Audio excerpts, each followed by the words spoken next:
Who have it? Anybody, just you could grab it. The book of Luke, chapter 18, verse 1. And he spake a parable unto them to this end, that men ought always to pray and not to faint, saying, there was in a city a judge which feared not God, neither regarded man. Right. So now, right away, what do you understand here so far?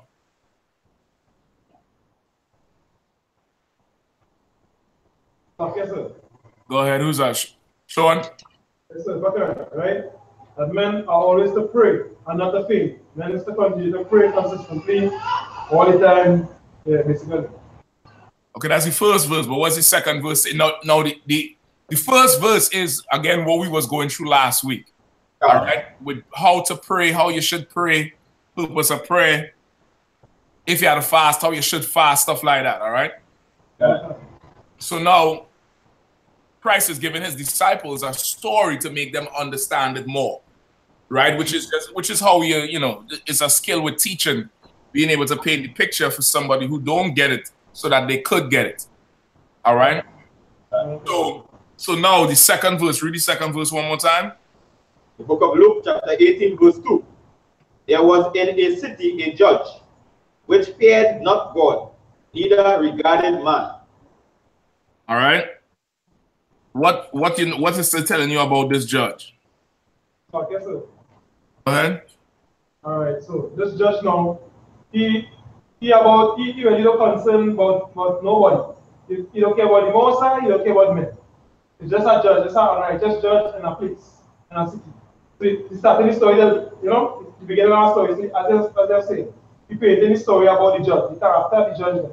Right. The judge for the most part is, as you say, is a righteous judge.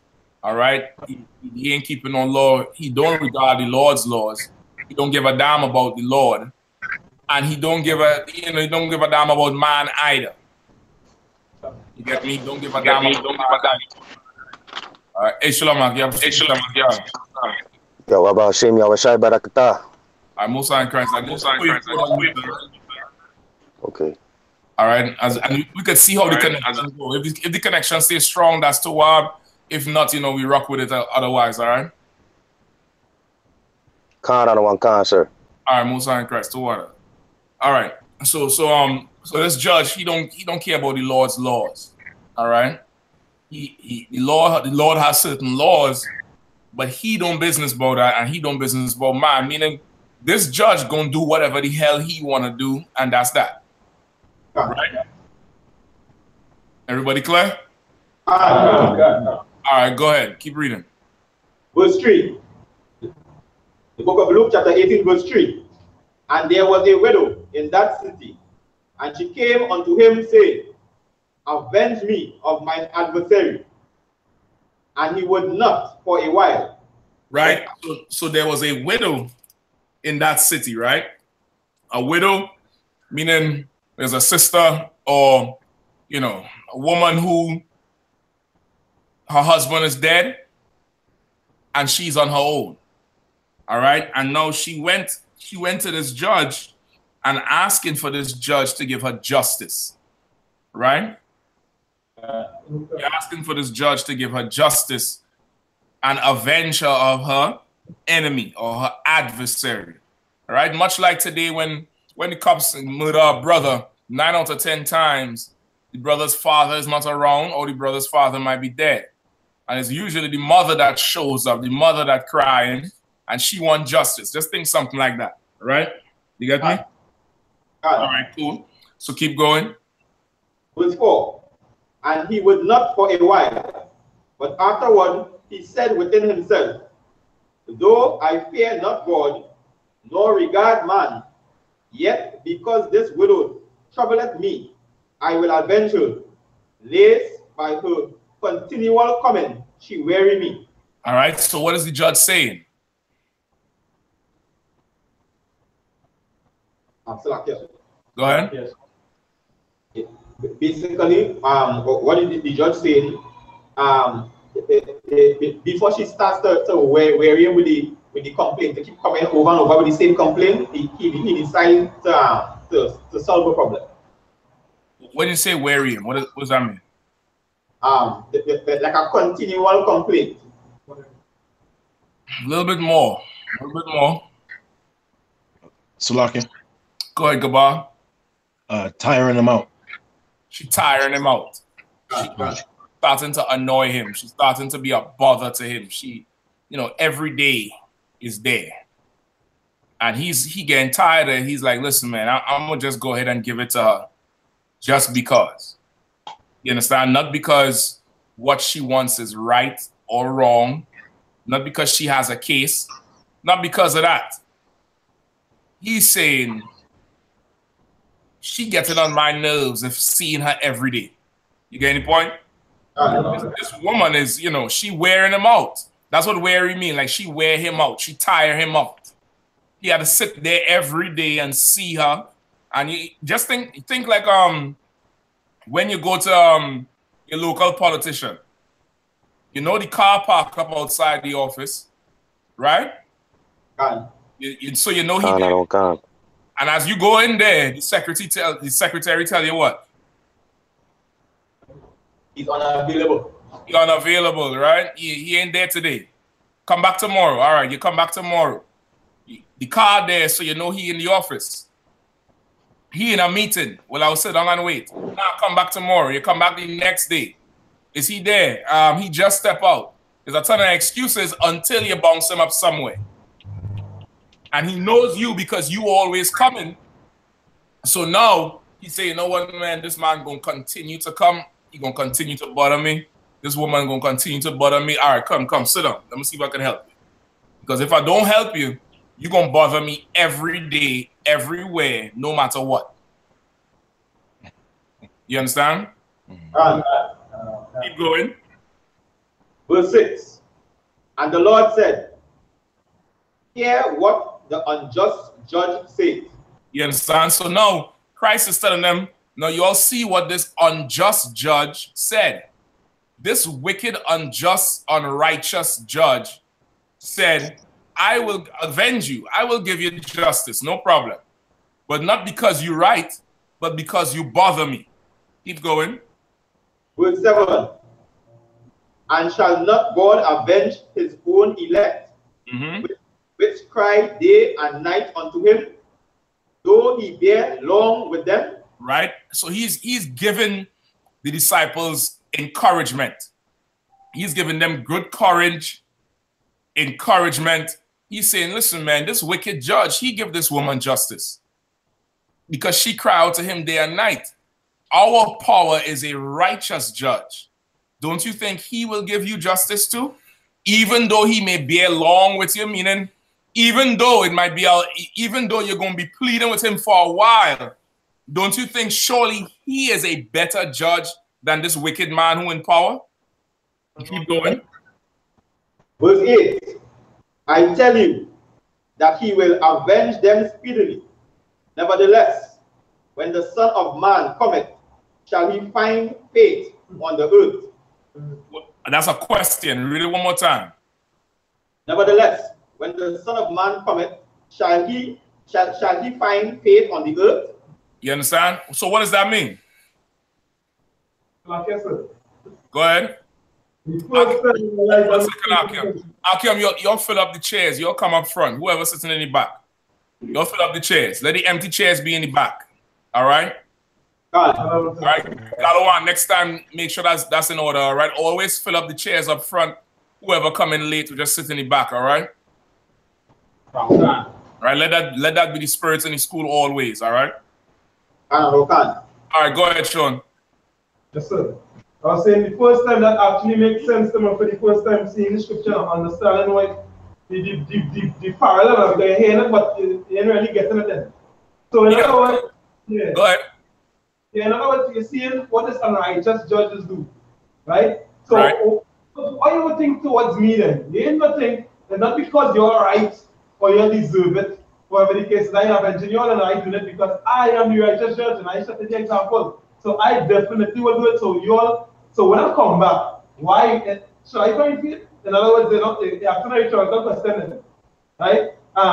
Meaning what? That's what I want. Meaning what? Like he said, you're right, it's a rhetorical question. So what is he asking really? Yeah, so when I come back, I'll find out, let's still believing that I can do this. For like whoever. that. He's like, that's exactly it. Y'all understand what Sean's saying? It's like, nevertheless, like you won't get justice from the Lord. And then Christ is saying, nevertheless, when I come back, shall I find faith? Meaning, when I return, am I going to find a ton of people who said, man, I couldn't wait on you no longer, man. Islam was looking good. You know what I mean? I couldn't wait no longer, shit. I'm done with all these, fringes and the shield and the headscarves and, walking around looking like a damn alien. Christianity was looking real good. Lord, what do you want me to do? You take too long. Like he is saying, when I return, will I find faith? You get the point? Meaning, once again, which is what we went over last week, it takes a lot of faith to pray. You understand? To ask the Lord for anything, it takes faith, because what is the typical argument when it comes to praying to the Lord? What do people say? People who don't believe in the Bible. Okay, sir. Go ahead. Bye. You praying so long, how long you waiting on Christ to come back? Sometimes smaller here and Christ coming back. You're waiting too long. What else do they say? Yeah. Sadaka, sir. Go ahead, Sudaka. Yeah, Who is this again? Let me make sure I get any names. Salaki. Akim, Salaki. You're looking the same, Mark. You're looking like a whole bunch of just 12 brothers who just going to tear that up. Salaki. Go ahead. Yeah, they say, I prayed a long time and nothing ever happened. I prayed a long time and nothing ever happened, which is why last week, what is part of the conditions of praying? Yes. Same Akim. What did we go over last week? Can you just pray and shit gonna happen? Or is there a condition that you have to, keep?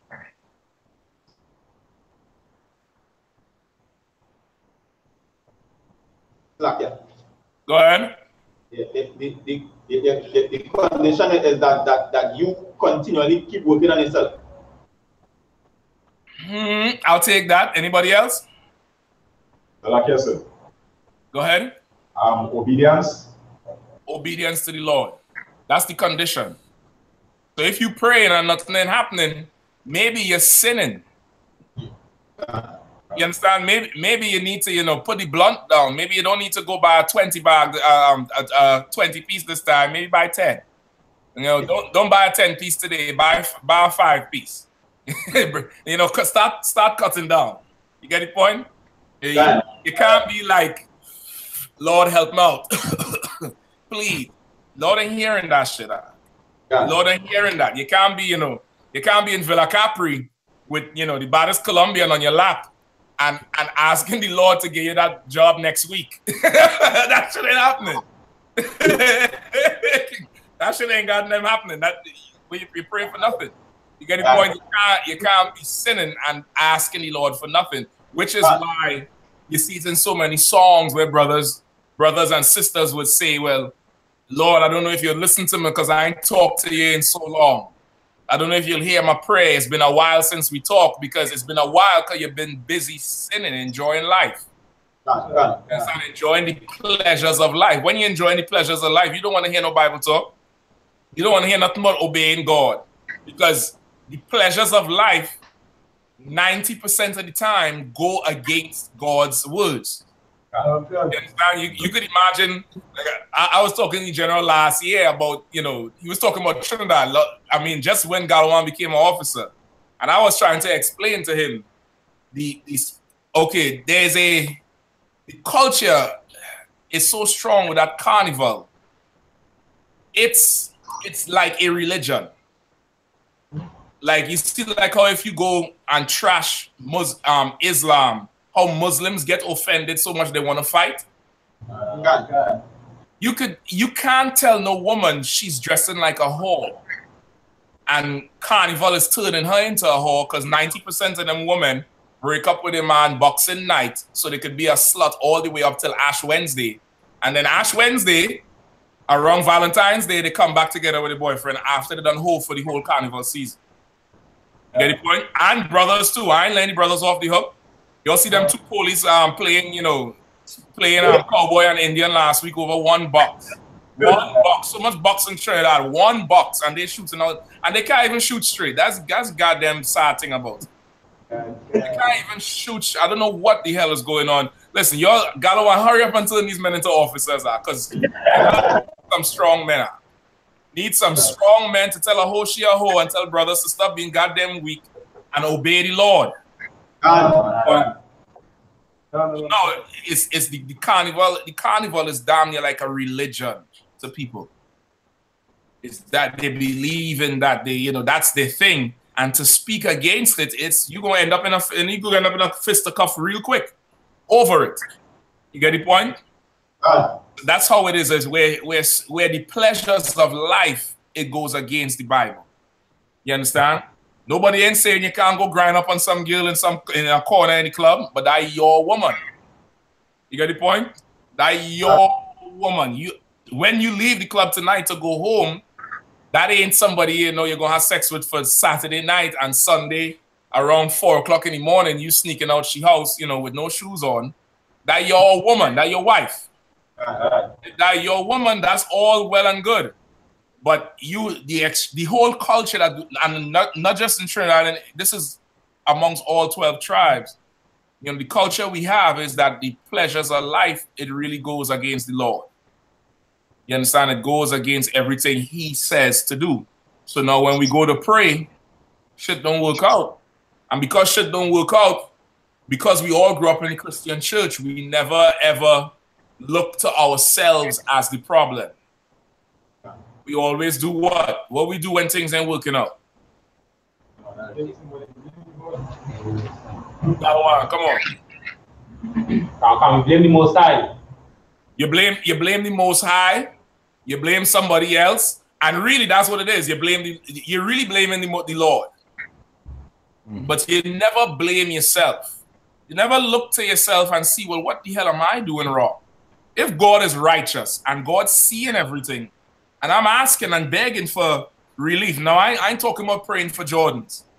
I ain't talking about praying for some, you know, where's the Mitsubishi car? Everybody that's buy them and then them love it.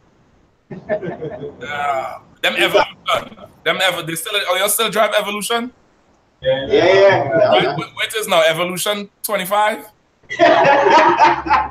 What's the number it reach? I don't know. When I was there, it was Evo 6 and Evo 7 was the latest Evolution. Where it reach now? 99? Whatever it is.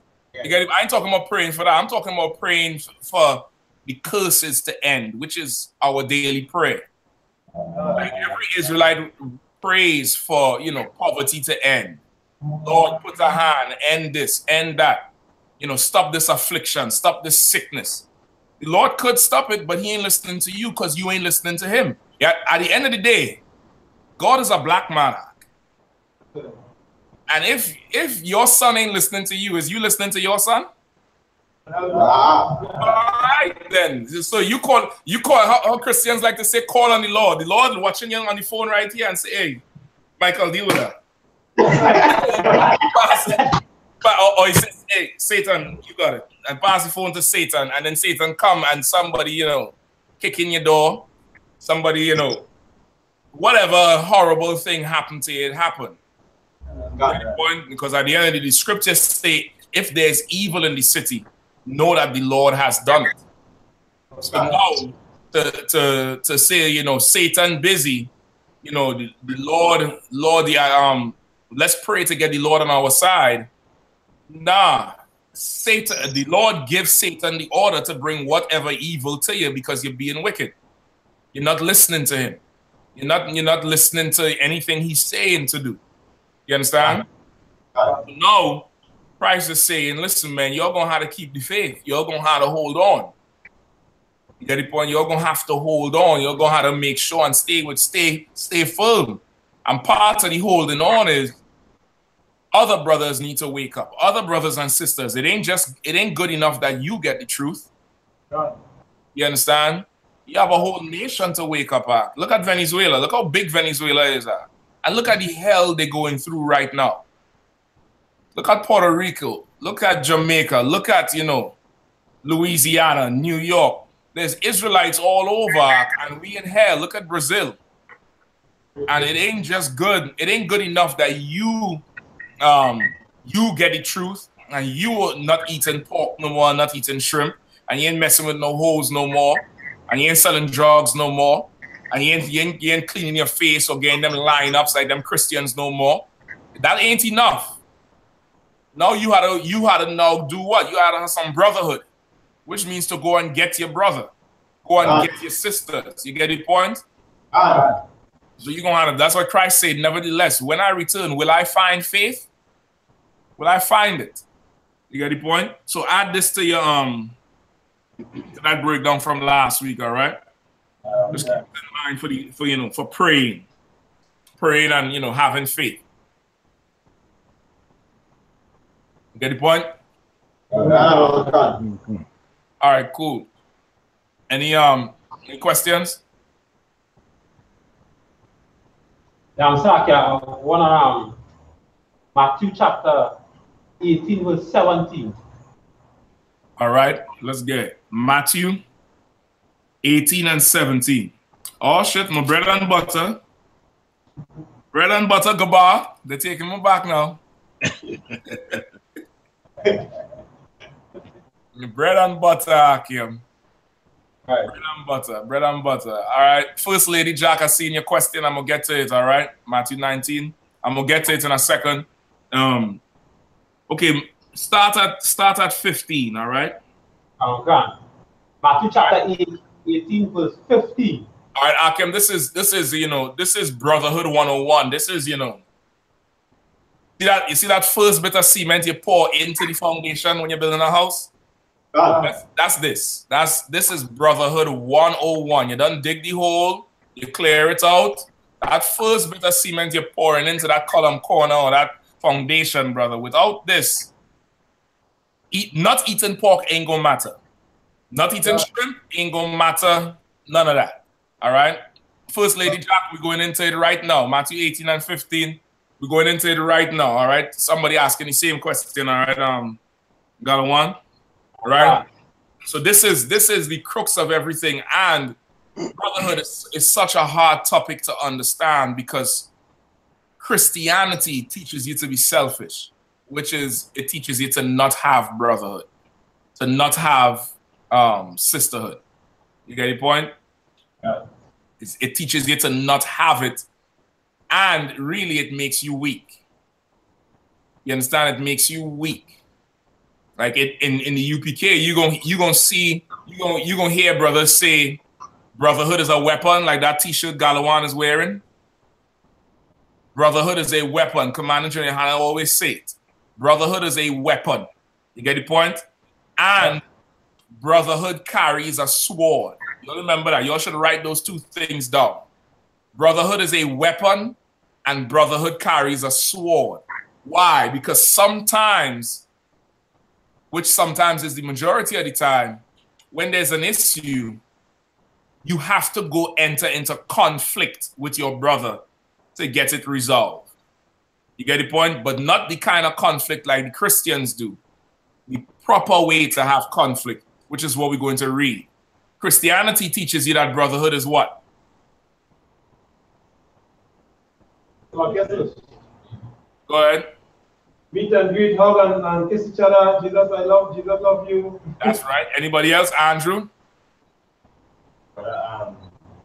Brother teaches you that Christianity teaches you. Could you repeat yourself?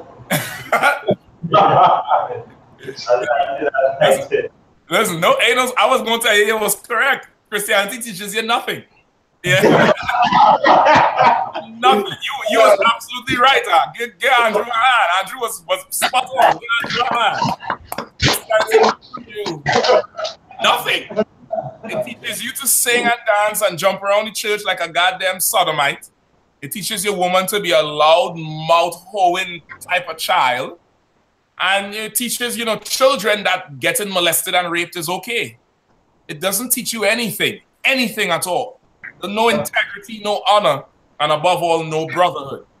So now this year is Brotherhood 101, Matthew 18 and 15 through 17. And we're going to get it now, all right? Go ahead and read that one. Okay, Matthew chapter 18, verse 15.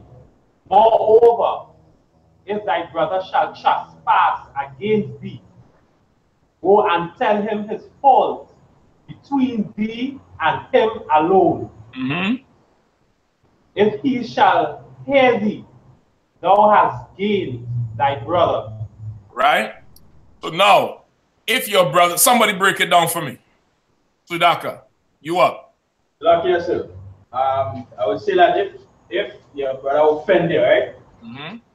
Something to hurt your feelings or hurt in any way. Right. And then let them know what he had done, right? So that both of you all could resolve it in a peaceful manner. All right. All right. So if he offend you, if, you know, whatever it is, all right? It doesn't have to be anything in particular.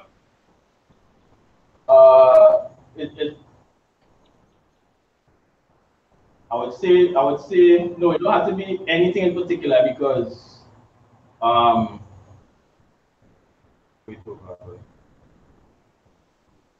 once you know it will cause a friction between you and the individual, right? That's a brutal.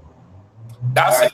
That's what you want to do. Where now something's going on where there's something that was said. Usually the offense is something that was said.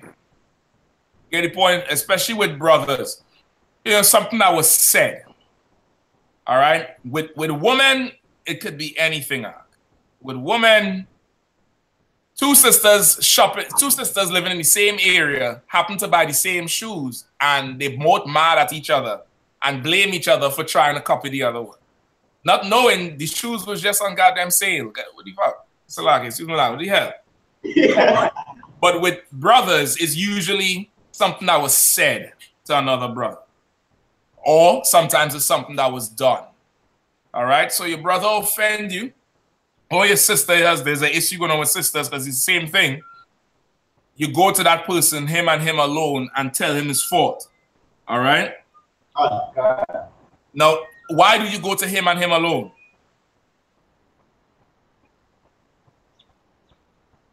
Yes, sir. Go ahead.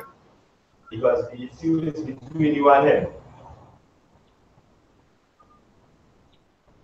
All right, but I mean, Yes, sir. how okay, the issue is between you and him, but how do people in the world normally handle an issue? Yes, sir. Go ahead. In the open, not really considering the what could happen or the person feelings or you know the mindset towards something. So okay, hold on, let me stop you right there. With most things, you cannot consider feelings. I'm gonna tell you that straight up. Well, all right. with most things, I damn near want to say all, right? But with most things, you cannot consider feelings. Feelings is what gets everybody into trouble. How I feel, and F your feelings. Excuse me, just, you know, put feelings in a box and bury it. Just put your feelings aside. Feelings is what? What is feelings? What's one word for your feelings? Another word. Go ahead, Masimba. Emotions, sir. Your emotions. And what is true about emotions? What never changes with emotions?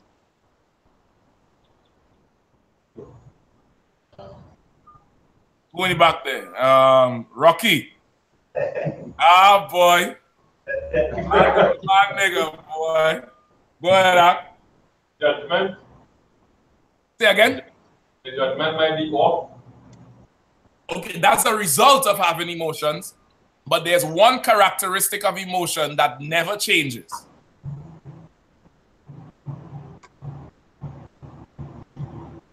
Anybody? Salaki. Go ahead, Gabal. Irrational. That is a result of having emotions, but there's something inherent in having emotions that is the problem. Okay, sir. Come in. Go ahead, Sean. Is it emotions most of the time it's bias? Is a biased opinion?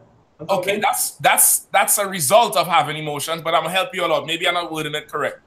The emotions are guaranteed to change. You never feel the same way all the time. Right? The brothers who have slavery. Do you wake up in the morning like, oh shit, time to go to slavery, hot dog? Oh shit. The alarm clock go off, you pull it out the damn wall and throw it under the bed until your rib wake you up in the next 45 minutes. And if she wake you up 15 minutes too early, you might offend her with your mouth. Because you don't feel to go to work. Right? But do you get up and go anyway? Why?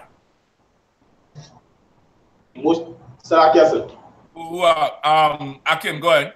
Your emotions change. No, because emotions don't change because, listen, you're brushing your teeth angry. You're brushing your teeth so angry, your gums have dents in them from when you miss with your toothbrush and hit your mouth. Right? And you curse out. Now you spit it out. You run in your room quick. You're hot and sweaty. Run out the house. You jump in the car. You nearly hit the fender because you're trying to speed out of the garage or off the street too fast. Or if you're running for the bus, you know, I mean, you ain't saying good morning. You're running there quick. You're mad because you had to sit down in the middle or some nonsense. You still feeling to not go to work. Well, why do you still go? Go ahead, Sean. Emotions don't pay bills. Emotions don't bring money. Give Sean a hand, man. Sean understands life.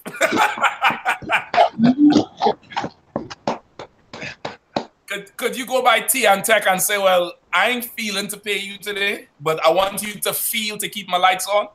Nah, emotions don't do nothing for you. And in the morning, the brother in the with the light blue shirt. Go ahead. You had a question? Yeah, but one word is responsibility.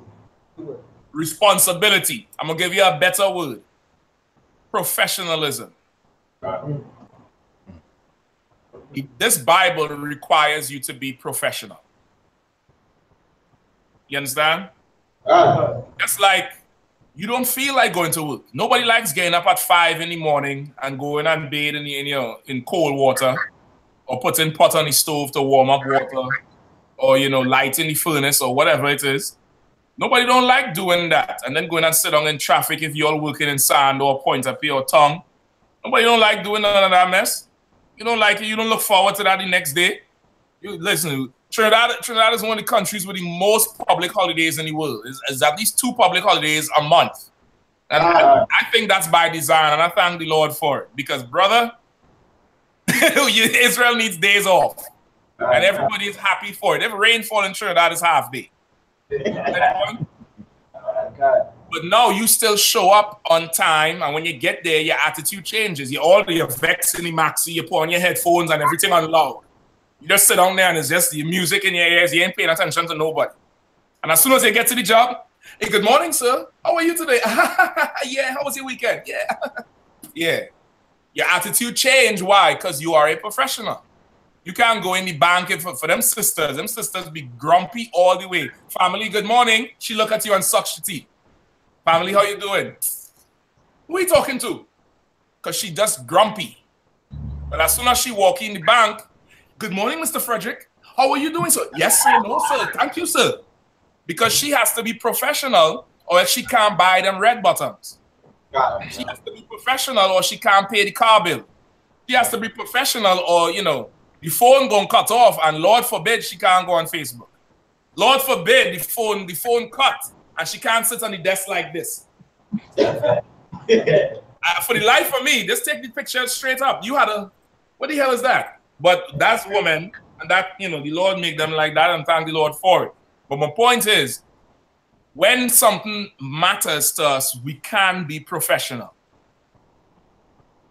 When something does not matter, we don't give a damn. We have to make this Bible matter.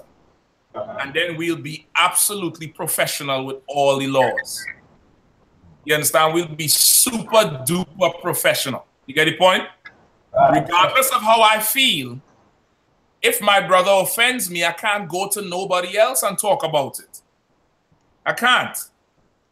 I might feel to say, hey, Galwan, man, you see what Sudaka do, man? You see, listen, man. So-and-so Sudaka. Yeah, man, Sudaka and Nigel, that's what they did, man.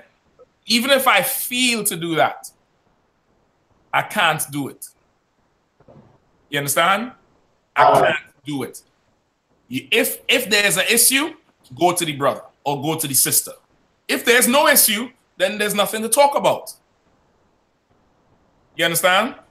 If there's no issue, there's nothing to talk about. But if there is an issue, go to that person alone. You don't go to everybody else. Why don't you go to everybody else? Let me get somebody else. Who's a young? There's a young soul there in the back there. Who's that? That's my son, sir. That Andrew's son? Yes, sir. What position he does play, Andrew? You're forward? I use your position as it. Yeah, you sure? Yeah. Just teach him to score goals, all right? Make sure he don't throw away. Don't teach him to beat and all that. Teach him to score. All right, give the young man a shot. You understand, or you want to pass it?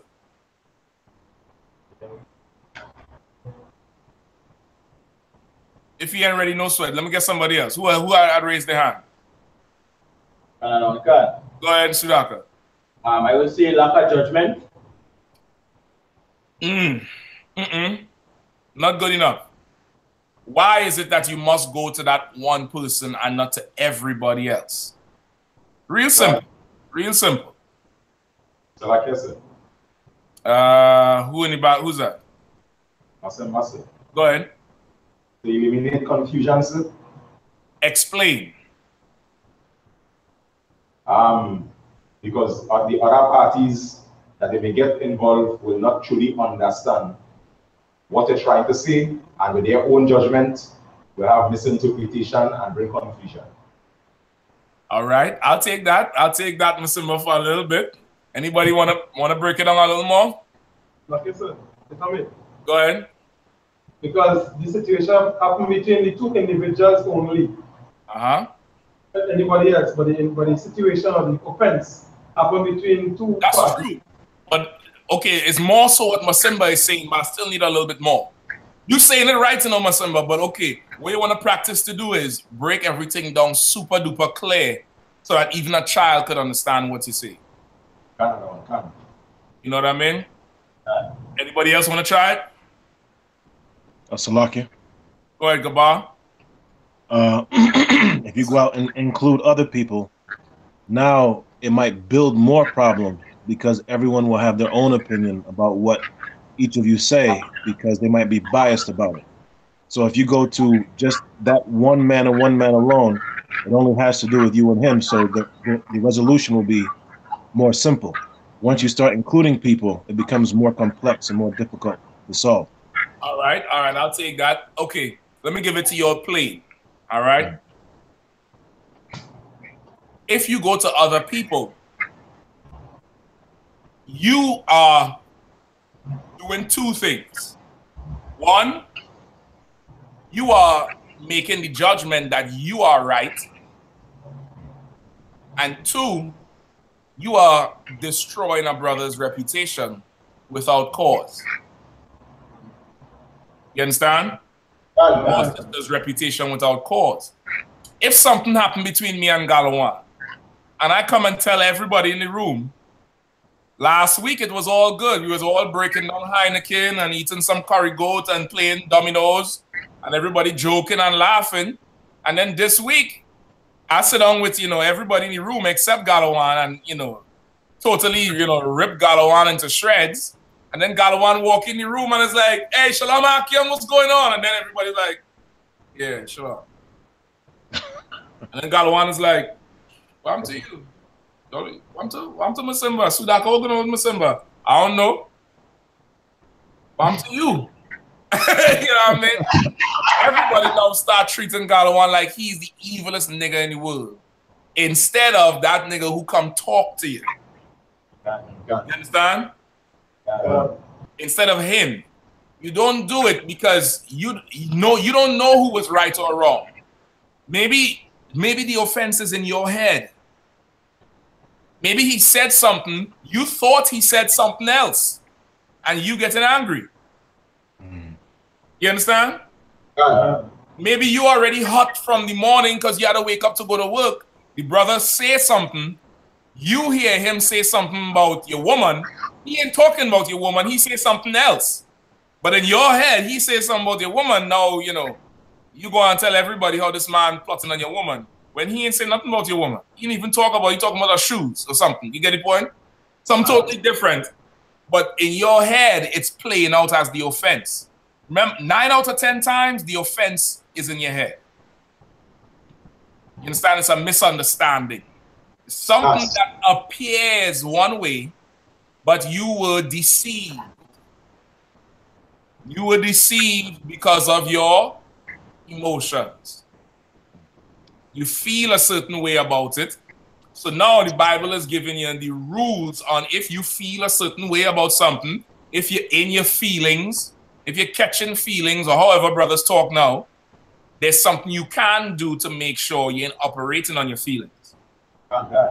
You go to the brother, hey, Salakia, last week when I had called you, I was saluting you out, and then you just hang up on me.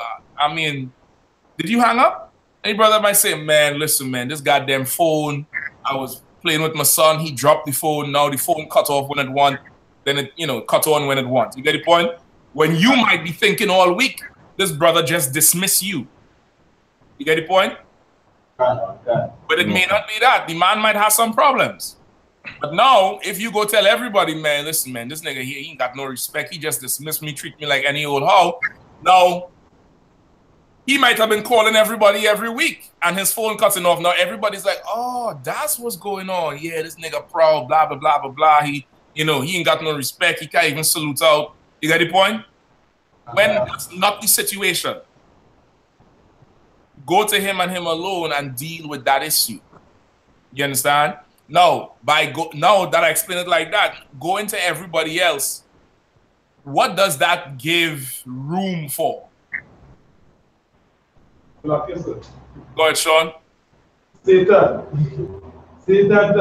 That's Satan playing field. Satan playing in the PFL right there in between you and your brother. Satan playing, you know, secondary school league, top grade. He ain't playing senior grade now. He playing top level football with you. You and your brother, that's he bread and butter. You feeling a certain way. You ain't go to the man now. He in between both of you. And added to that, let me put you all on a little game too. When, you know, sometimes you're sitting down thinking about something and you catch yourself talking to yourself and you're like, nah, that can't be. So-and-so, but he did do this. Nah, that can't be. Typically, what do you all think about that? You think you're reasoning the problem in your head, right? Yeah? All right. I'm about to blow your mind now. You're talking to a demon. Who is you talking to? Ain't nobody else in the room? You saying no, but he did say this. Man, that nigga crazy. Nah, but he did. Who you talking to? That's who you're talking to. And sometimes it's two demons in your head having a conversation and you think it's you and that one. When it's two of them and making a decision for you. Esau just play it out in them cartoons. You ever see them cartoons with a character when the angel appear on one shoulder and the demon appear on the next? And it's like, man, you better do it. And then it's like, no, that's not the good thing to do. They're trying to play it out in a simplified way for children.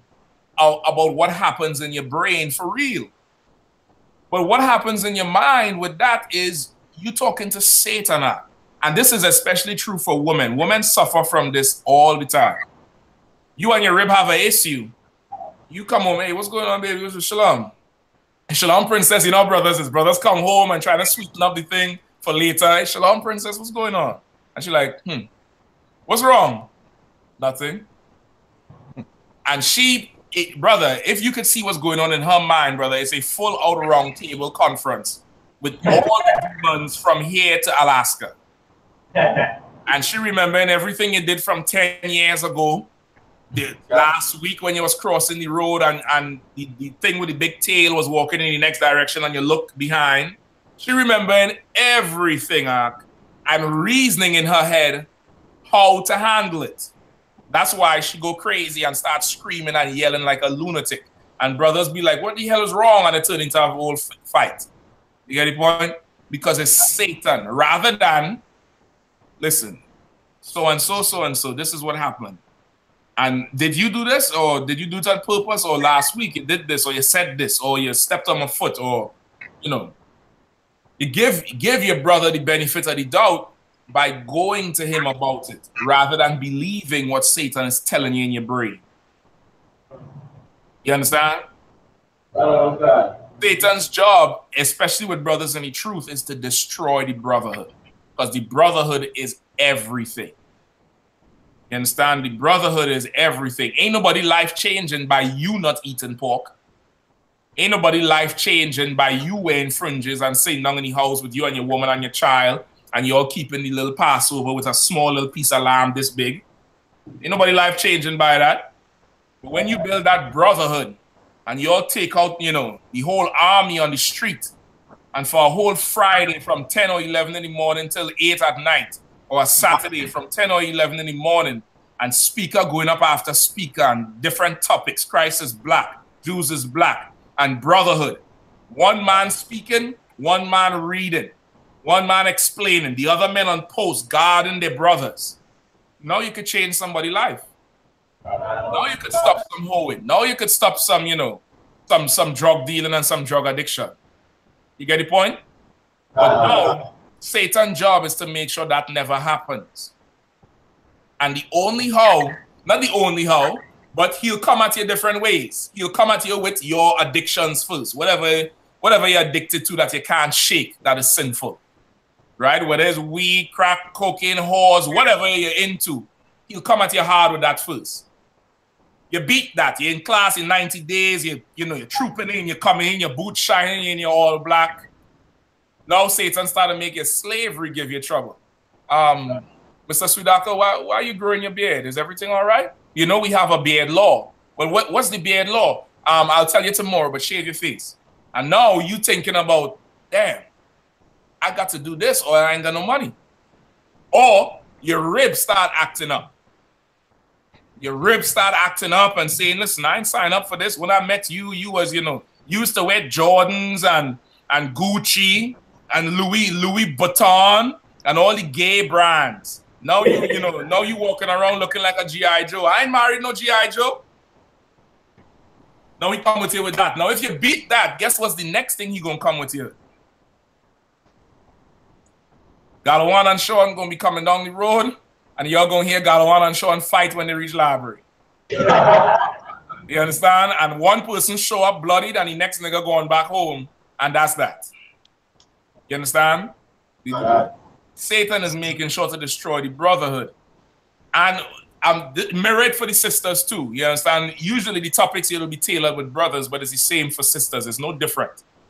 You understand? It's no different. Anytime you start looking at your brother evil, check yourself. You understand? Check yourself first. And then if now this is something that's offended you, go to the brother. Don't let the evil thoughts sit in your mind. Just go to him. Or go to her. You get the point? Because the brother may not be evil. Or he might be fucking evil. Excuse my language. He might be evil as hell. Salakia. He might be evil as hell. But brother, don't sit there with it. Get the point? And don't go to everybody else. You get the point? Go to him and him alone. If he shall hear thee, thou hast gained thy brother. What does that mean? Like I said. Go ahead. If the person, so let's say if I go to my brother and I explain the situation, right? Then you can probably see where it offended me, even if I was wrong in my thoughts were the case, and then we get cleared up. Or he was right, or he was really doing some evil, and I was right in the case, and fix it. You know, so that patch up, and we can now move forward and continue to brother. Okay, give me. That's true. I don't want a little bit more with the gain, the part. How you gain him? What does gain mean?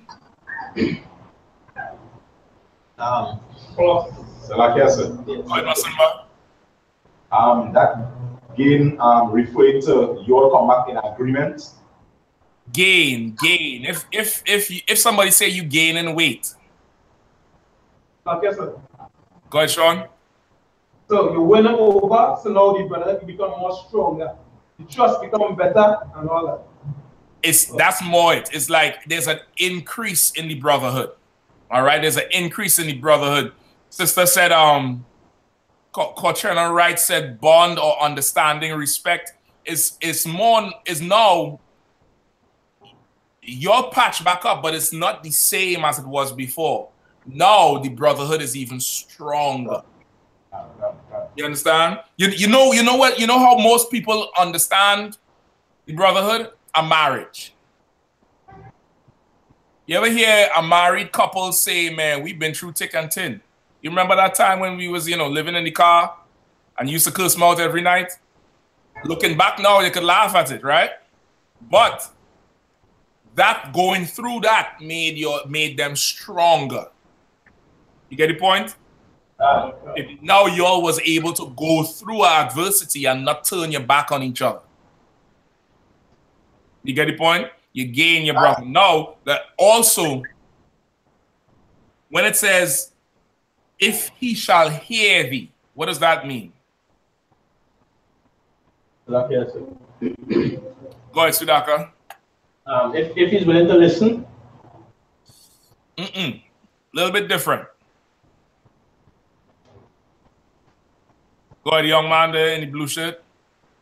Believe. Give me some more. What you mean?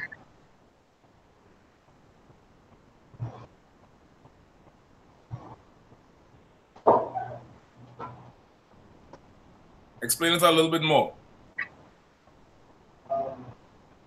Okay. If it is that you go to the brother and you make a statement, right? It's getting the brother to believe in what you're saying is true.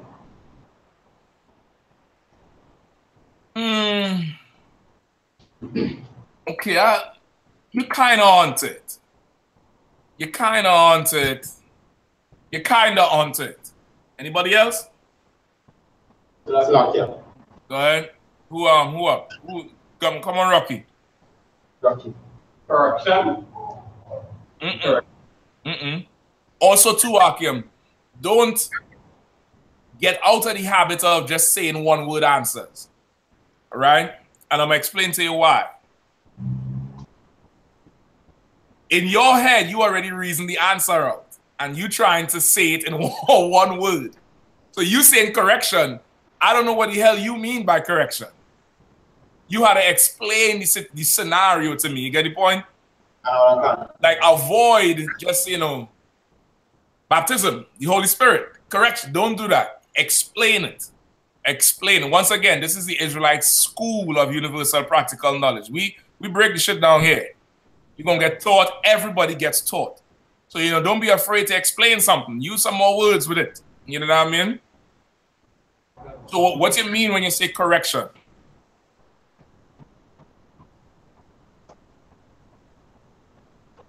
All right.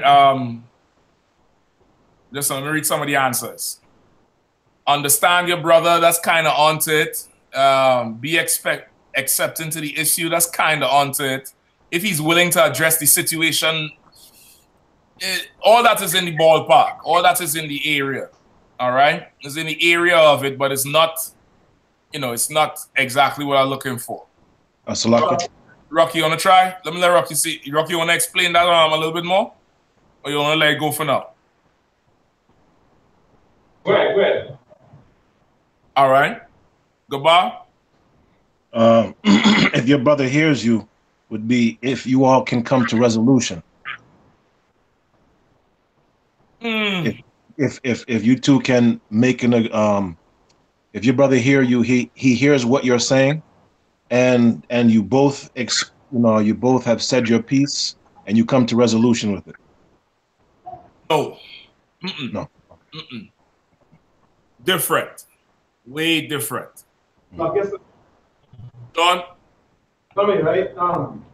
Is it if the brother would see the actual, or if both of us could properly understand what actually happened? If the brother would hear it. You was on to it and then you started to go left. All right. You was on it and then you started to go off a little bit. Yeah. No sweat it. All right. Go ahead, try one more time, all right? Let me get one last one. All right. So if the brother went here and then he agreed. Or if you would agree then, all right, I see this and this happened, right? And this now is the process that we need to patch it back up then, or to fix it. This is what it will be.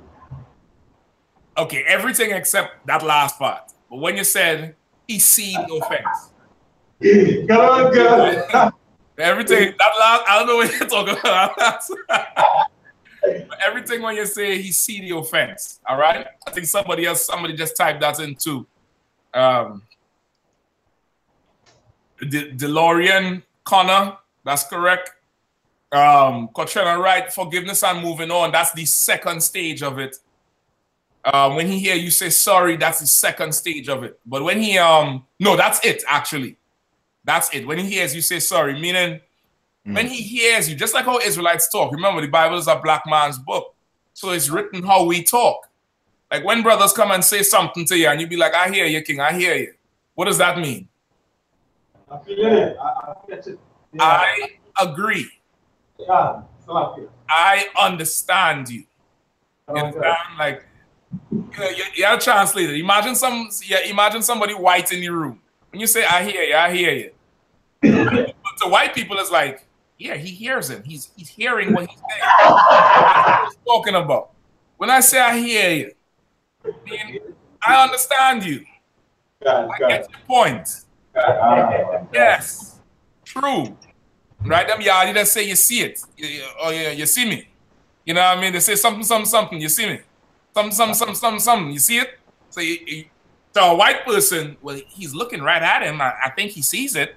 It's not talking about these eyes. It's talking about here. You understand? It's just how we talk.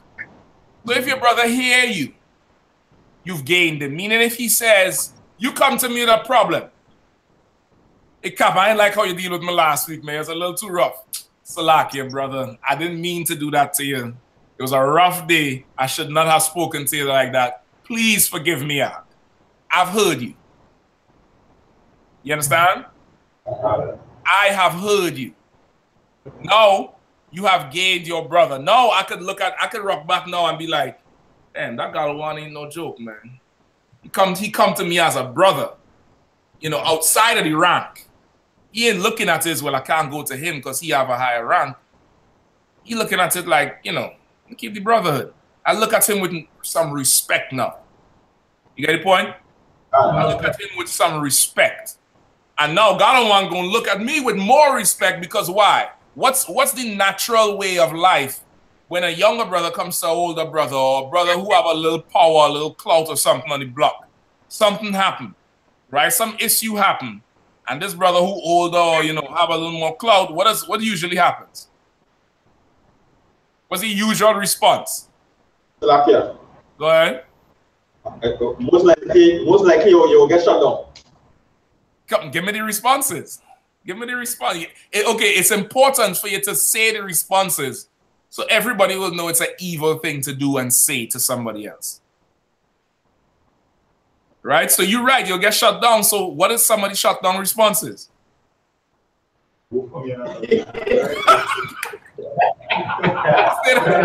Who said that, Rocky?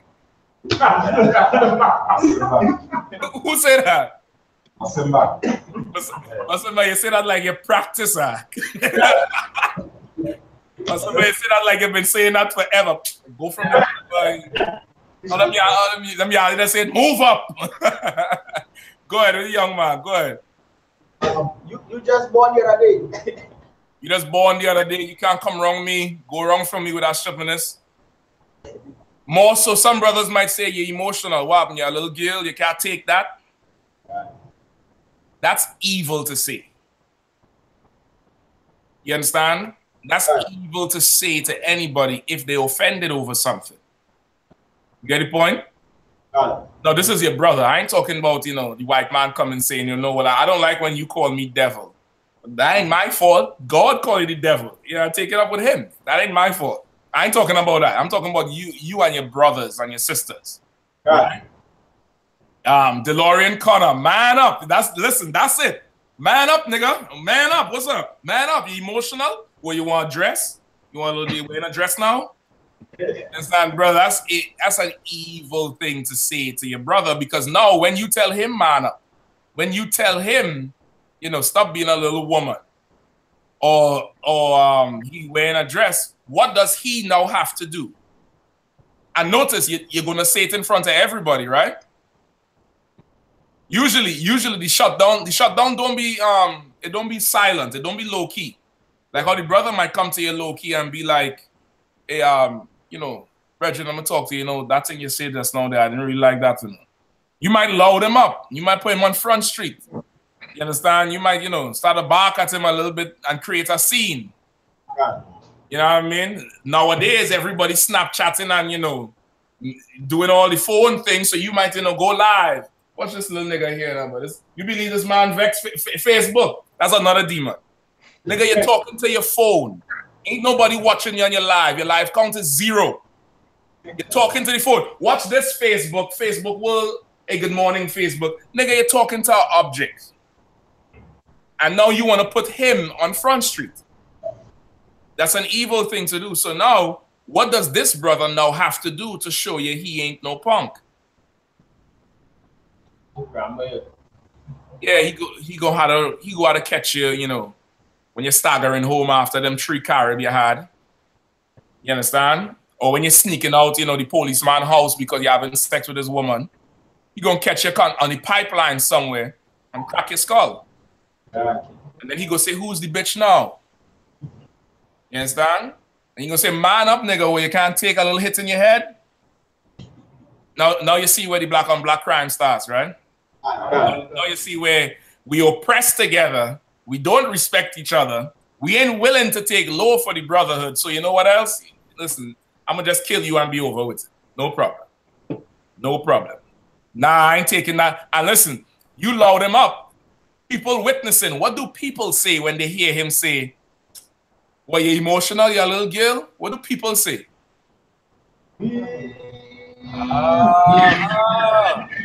I used to do it plenty when I was, you know, in secondary school. I had a partner. He listen, brother. He taking chain up. Yo, when I tell you chain up, all I had to do is go by him and just sit in his face, like, don't take that, don't take that, and just walk off like I'm disappointed, like I hurt. Don't take that, and just move. And he's scrambling out. He throwing table, you know what I mean, throwing your books out the window. But it's an evil thing to do. It's an evil thing to do. It just creates a whole playground for Satan. You get the point? But now, if he hear you, he would say, man, Salaki, I didn't mean to do that. Right? I didn't even know I stepped on your foot. Oh, I didn't respond when you said shalom, brother. I didn't even hear you ask. Salaki, brother. If I heard you, I would have said shalom. I really didn't. I had so much on my mind. You know what I mean? Now, anything other than that, he did not hear you. If he says, you ought to take that, or man, I don't have time to hear you and your little stupid nonsense now, or you and your emotional self, you always something wrong with you. Anything like that, you ought to take it to the next step. You understand? All right, keep going.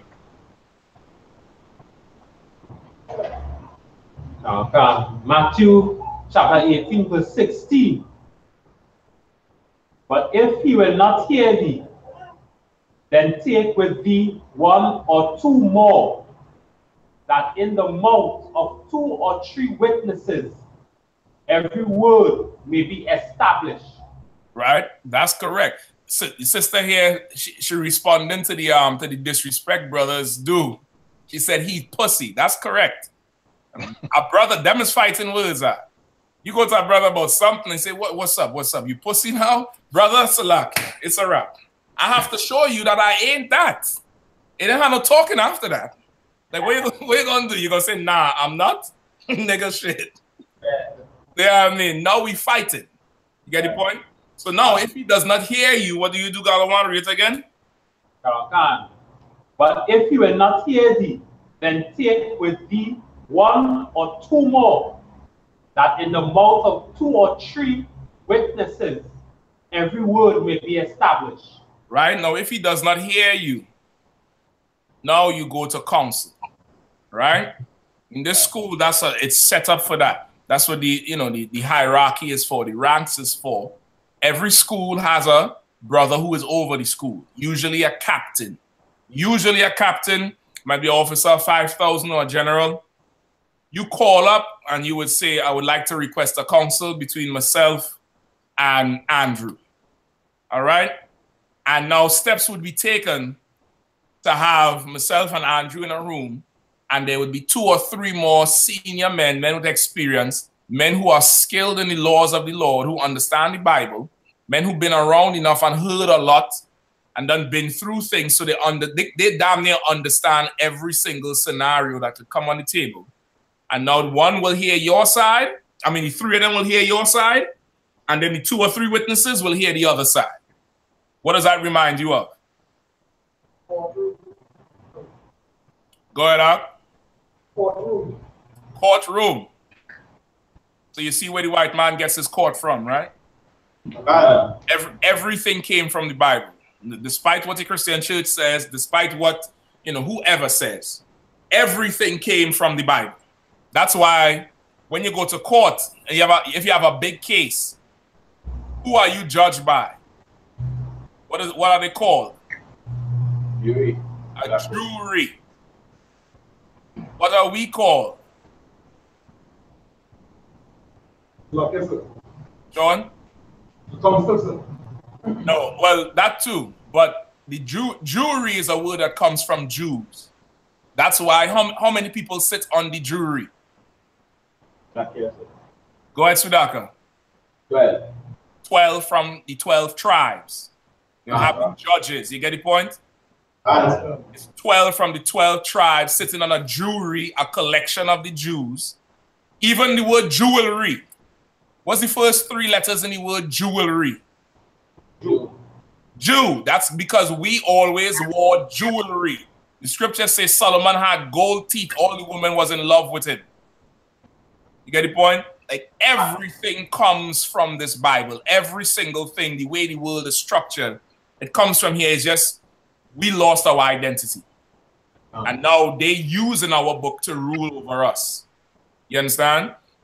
So now you'll have a council, but this council would be 2 or 3 witnesses. Just like if you catch a case, when you go to court the first time, it's like a hearing. They even call it that. They call it a hearing. Right? Or you go to court for, they remand you and you have to appear before the judge before they lay the charges. And the judge would sit down with your lawyer, the prosecutor and the defending lawyer, and hear your side of the story and hear the other certain person's side of the story. And the judge might dismiss the case there or say, well, listen, we need to move to a trial. You get the point? So here now, these 2 or 3 witnesses would listen to your side and listen to the other side. And now, because there's 2 or 3 people, there's no room for what? What is there no room for? Biasness and confusion. Biasness and confusion, because usually, how does confusion arise? Yes, sir. Come in. When the proper route is not taken, sir. When the proper route is not taken, biasness, confusion, and system limits. Okay, a little bit simpler. I might say, well, Galawan got out a red car and then he, hit my car. And then later on, I might say Galawan got out the blue car, right? The 3 witnesses heard me say red car first. So they would say, listen, hold on, Ak. Earlier you said he got out a red car. I said, no, I said blue. You have 3 people heard you said red. You get the point? That's why they say in the mouth of 2 or 3 witnesses, every word is established. You can't, you can't go back and change your story. After you realize, no, your story ain't adding up, you're trying to change it. You can't do this shit because 3 people here, you say one thing. You understand? Which is how shit usually happens. It gets muddy because 2 brothers, they're arguing, and then one brother said, nah, you didn't say that before. Go back, you said this first. And then the other brother said, nah, I didn't say that. And then the other brother said, yeah, you did. And what usually happens after? I'll bust your mouth now because you don't know what's coming out your own mouth. So I had to fix your mouth for you. Get the point? Since I hearing something and you saying you didn't say something, nothing wrong with my ear, so something ought to be wrong with your mouth, so I will fix your mouth for you. You get the point? Right? But now with 2 or 3 witnesses sitting there, usually somebody is writing. That's how you know this council ain't no joke. Sometimes you go to a council, somebody there writing down. So they could go back and be like, nah, I wrote down this. What do you have? Yeah, I have that too. Nah, brother, you said X, Y, Z. You get the point? It's like checks and balances. All right? Read that verse again, huh? Matthew chapter 18, verse 16. But if he will not hear thee, then take with thee 1 or 2 more, that in the mouth of 2 or 3 witnesses every word may be established. Right? Every word going to be established. Keep going. And if he shall neglect to hear them. Right. So now stop there. So now what really happens is the council is going to say, well, brother, we've heard this side and we've heard this side. And brother, you was wrong. You should not have said that to this brother. Or brother, you was wrong. You should not have said that to this brother. Usually, this is how the council goes. Both y'all niggas wrong and evil as hell for what y'all did to each other. Usually, that's how it goes. Very rarely is one person who is totally wrong. But usually it's, once again, Satan playing both y'all. Satan coming to you when you go home. Satan coming to you when you go home. And both y'all getting played. You get the point? So now, if the brother who calls the council, who makes the report and brings the offense first, the other one or whoever the council says was the wrong party, that brother, if he neglects to hear them, meaning if he says, nah, I don't believe I was wrong. Remember, the first brother went to him and told him the offense. He said, nah, you ought to take that. I ain't do nothing wrong. Then he goes to the council. The council says, brother, you were wrong. He can still do what? Say, I was not wrong. You know why? Because maybe the council got it wrong. Maybe 2 out of the 3 brothers was tired from having so many councils. Maybe they didn't fully understand the situation. We all human, right? So the council could make a mistake. In the world, what is that called? When you go to court the first time and you get a judgment, but you don't agree with the judgment, what do? Go ahead, brother. You have plenty court experience. Don't tell me you bring inspector inside here. Listen, don't tell them none of your names. I don't want to hear nothing more, no warrants or nothing. Right? What happens? Go ahead, We call it an appeal. You have a right to appeal, which is recorded right here in the Bible. We'll proof again where to get it from. So you could say, I don't agree with this judgment, and now you take it higher. So first you go to the brother, you don't agree with him, so you go get other brothers who are more senior, who have more experience, who would know right from wrong. You don't agree with them, no problem. They might be wrong.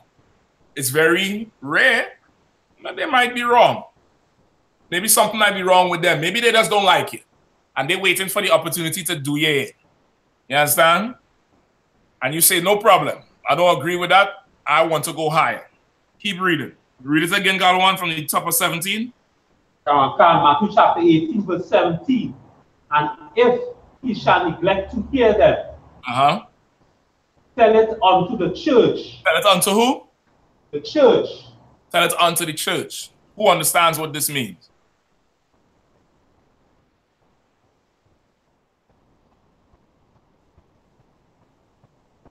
Go ahead, who's that, Galwan? Yeah. Go ahead. Does it mean the people who is in the truth? Because a church is a gathering of people, so does it mean the people or the group or the multitude of people that? Right? That's exactly it. In the Bible, a church, the word church literally means a gathering of Israelites. That's what it literally means in the Bible. You get the point? They tell you a church is a building, but a church is literally a gathering of Israelites. You understand? The Greek word is ecclesia. That's where you get the word ecclesiastes from, which means of the body or the business of the church. You get the point? Like even in Trinidad, you have a minister of ecclesiastical affairs where he deals with all the religions, right? That's where the word comes from. It literally means an assembly of the Israelites, right? That's what church means, which, just sidebar, if you go in a church and there's other nations in there, that's not a church. You understand? Like a church in the pure sense of the word means a gathering of Israelites, which is more proof that this Bible was not written to other nations, but blacks, Hispanics, and Native Indians. So now Galawan was right. In this scenario here that we're living in today, now you would tell it to the entire school or the entire nation. You'd have a council with everybody. So now guess what we had to do? We had to schedule a council maybe 2 months out because brothers have to fly from California, UK had to come down, you know, Nicaragua had to come up, Jamaica had to come up, Trinidad had to come up. You know, who else? St. Croix, Virgin Islands had to come up. Everybody had to come up to hear this matter. You understand? Everybody had to come up now to hear this matter and to hear, you know, your issue. Because your issue is so important, the whole church have to stop doing what they're doing to come and hear your matter because you think you're right. Right? Now, you might be right. It might take the whole church to deliver you. It's possible. Most of the time, it's not. But it is possible. That's what happened with the sister Susanna in the Apocrypha. She was brought before them wicked priests, and they was about to kill her because she was bad as could be, and they wanted to have sex with her. But she was married. And they told her, listen, if you don't open your legs, I'm going to tell your husband I saw you with a young boy. Meaning she would commit adultery and that she would be put to death. So they threatened to kill her if she didn't have sex with them. And she said, I ain't no hoe. I'd rather fall into the hands of the Lord than the hands of men. And she prayed to the Lord to deliver her. Right? Once again, she had faith in the Lord. And in having faith, she did not have sex with them priests. She did not commit adultery on her husband. And the prophet Daniel, who was a young man at that time, he stood up. When Israel was going to put her to death, he stood up and said, I wash my hands of this situation here. This sister here, something wrong. And then they listened to Daniel, and Daniel got to the bottom of it, and it ended up that them two priests got put to death because she stood up. Now, that's an extreme case. But it's possible that, you know, everybody might be wrong, and the Lord had to step in. It's hardly likely, but it's possible, right? So now they tell the whole church, we have a big, huge council with every brother in the school from everywhere coming out and listening to, you know, you cannot accept that you were wrong, or you think you was the most wrong. So now the church hears the matter. The church might say, you know what? This brother was not wrong. Meaning every brother would have his what do you call it? Like his turn, his input on the matter. You understand? Every brother would listen and hear and be like, okay, well, I think this brother was right because XYZ. And another brother might say, nah, I think he's wrong because initially he said he did see this, but he still neglected to do, you know what I mean? You would hear that, and then the general consensus is going to be after you was right or wrong. Now, if you was right, the other brother would apologize to you, and now we move on. But the church might say, nah, brother, we agree with the council before. You were wrong. And then you have the choice to say, Salakia, I was wrong. I see my fault now. You know, now you run the risk of now, you know, everybody looking at you funny because now we come down to here, you were still wrong. Or you might say, all you're wrong. I am right. What type of spirit is that? Go ahead, Doc. That proud spirit. You have some pride in you. Right. You have some pride in you. Everybody wrong and you's the only person who's right? That sounds like when sisters say, every single man I was ever with treated me like trash. Well, listen, okay. So you was with a man from Port of Spain and he treated you like trash. You was with a totally next, brother from, Toko, he treats you like trash. You was with a man from Sando, he treats you like trash. You come down Point to get a man, he treats you like trash. And all of them don't know each other, but they still did the same thing. The only constant is you. Sister, you might be the problem. But woman is like, all y'all men is? Dogs. So all the men you ever went around with was dogs? Maybe the problem is you. You get the point? Maybe it's you. So now you may disagree with the church. Keep reading, Galawan.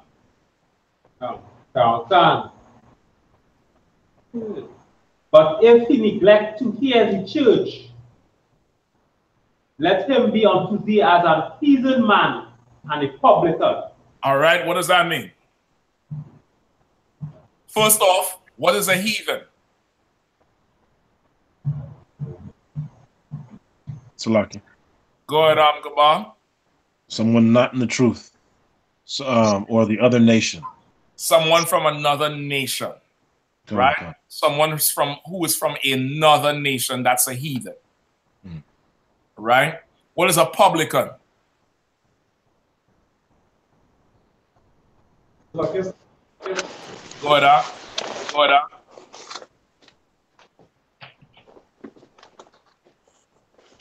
Go ahead, Sean. Yes, Lewis, you want to put your phone on mute, all right? Another one, sir. No sweat. Yes, sir. Go ahead. Is it like a politician, sir? Is it a politician or a tax collector? A politician, a tax collector, right? Somebody who coming to collect taxes, who could knock in on your door and making you pay tribute, pay taxes to the king. Politician or a tax collector is good. How do Israelites feel about heathens? Not yes, sir. Go ahead. Don't even know bomber clad heathen. Israelites don't like no heathen. Get the point? Or at least we ain't supposed to. God. Right? What about publicans? So lucky, we don't like them either. Israelites don't like them either. When the phone ring from an unknown number, you know it's a credit card company. You know it because this is an unknown number and they're calling it every day at the same time. What do you do with the phone? Do you answer the phone? Nah, you let that bitch ring out. If you're smart, if you're like me, you log the number in and title it "Don't answer," do not answer. All right, so I don't have to wonder who is this 866 number or this, some weird ass number they're always calling from, something on the other side of the damn country. I log this. If I see the number coming 3 times and there's a voicemail right after it, I already know they want the money. I'm not giving it to them, nigga. I don't have it. What you want? Add, do not answer, right? Now, you could answer the phone. How do you normally answer the phone? Do you answer the phone like, hey, how you doing? Do you answer like that? How do Israelites answer, Kabar? Who this? Who this? What you want? What you want? all of a sudden, you get all the balls in the world. How you get his number? Yeah. Who you looking for? Who? Meshach? Nah. Ain't nobody named Meshach here. Get the point? That's how Israelites typically are. Right? I might talk to the bill collector. I tell him, listen, man, I don't have it. What do you want me to do? But when I get it, I'll give it to you. All right? And say, well, listen, we'll check back with you later in the week. Listen, man, you can check back with me tomorrow. I'm going to tell you the same thing. I talk to them. You get the point? But the point is, as Israelites, as a people, tax collectors, bill collectors, we ain't, we don't really mess around with them too much. So now, if this brother, he doesn't hear the church, treat him as a heathen or a publican, what does that mean? Tax collector. Now, Simba? Just keep it strictly business. Strictly business is good. Right. I know what you mean, but I want a little bit more.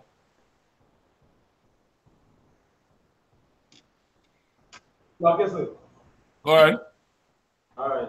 Is it we just don't deal with him unless we have to, like, if it is that other ask him for excuse to move out of the way? Yeah? Is it? You don't deal with that person no more. You understand? So it's similar to what Masimba was saying, strictly business. You ain't really had to deal with them no more. Right now, they're like an outsider. You understand? They're like an outsider, which lets now understanding all that. What does that let you know about brotherhood? What is an enemy to brotherhood? Like you said. Who with me? Yeah, Master. Go ahead. Pride, sir. Pride. You understand? Pride is an enemy to brotherhood. Get the point? Pride is an enemy to brotherhood. Always be humble. Always be willing to take low. Take low for the sake of brotherhood. That's what Paul said. Just take low. Maybe you're not wrong. But the brother is offended. Ain't no sweat, brother. Listen, Salakia, brother. Ain't no sweat. I didn't mean to do that. Keep it moving. You get the point? Not every time. That's not what I'm saying. But sometimes you ought to know. Sometimes you just take low. You understand? Sometimes shit. Masimba mightn't be in a good mood. Every Sunday evening he had to host niggas in his house. Shit. He might want to go in there and, he might want to go there and remind his woman why they're together. And every Sunday he had to have niggas in the house. You understand? So he opened the door. You there. Hey, Shalom, and he leave you hanging. You can't even finish the pound. Hey, Shalom. Don't sweat Masimba. You're in the house on Sunday evening. I know Sunday evening in Trinidad is like, the ultimate Sabbath. That's like, movies, taking the children for a drive. You know what I mean? But no, Simba had a host 10 strange niggas in his house. Wearing strange clothing, weird clothing. He might have a little attitude every now and then. Get him out a pass, all right? Take a look. Hell. Yeah, I'm just joking, of course. But not every single time. But, sometimes just let it shit go, man. That ain't, it ain't that big of a deal. Now, other things is definitely requires the counsel. You get the point? Other things, how do you know? Should you call up and find out? Should you call around and find out? Or should you just go to the brother and, hey, brother, yesterday, so-and-so and so-and-so. You know what I mean? It ain't really sit too well with me. The brother might be like, oh, shit, Salakia. Man, I've been tripping all week. And then he might lay something on you heavy that make you understand that this man dealing with a lot. You understand? He might say, man, listen, man, since last week they're telling me they're cutting back the hours. I find out that my woman have cancer. She died. You know what I mean? I was really spaced out. I really didn't, I didn't see when you came up. Now you going home for the first 3 days, you like, this nigga ain't even say shalom back. And he called himself an Israelite. And now when he tell you what he going through, guess how you feel about your little stupid, little shalom. He ain't say shalom back. How you feel? Knowing that, he losing his livelihood and his woman is about to wither away before him. How you feel? Shitty, sir. Huh? Shitty. Yeah, you must feel a little way. So now, with that said, don't give Satan the room to play. Give Brotherhood the benefit of the doubt. You understand? He didn't say shalom back. Oh man, nah, he didn't hear me, man. Andrew, he always say shalom back. He always salute brothers back. Maybe he didn't hear me. Ain't no sweat. You know what I mean? You know what? Let me just call him up, man. Maybe he might be going through something. Hey, you all right, Doc? Man, listen, man, that had to be the Lord, man. It's a good thing you called, man. Hey, let me tell you something. This is what happened to me, man. I'm slavery, so and so and so and so. He might be going through something. He might need a brother. You might say, man, listen, man, I'll come pick you up.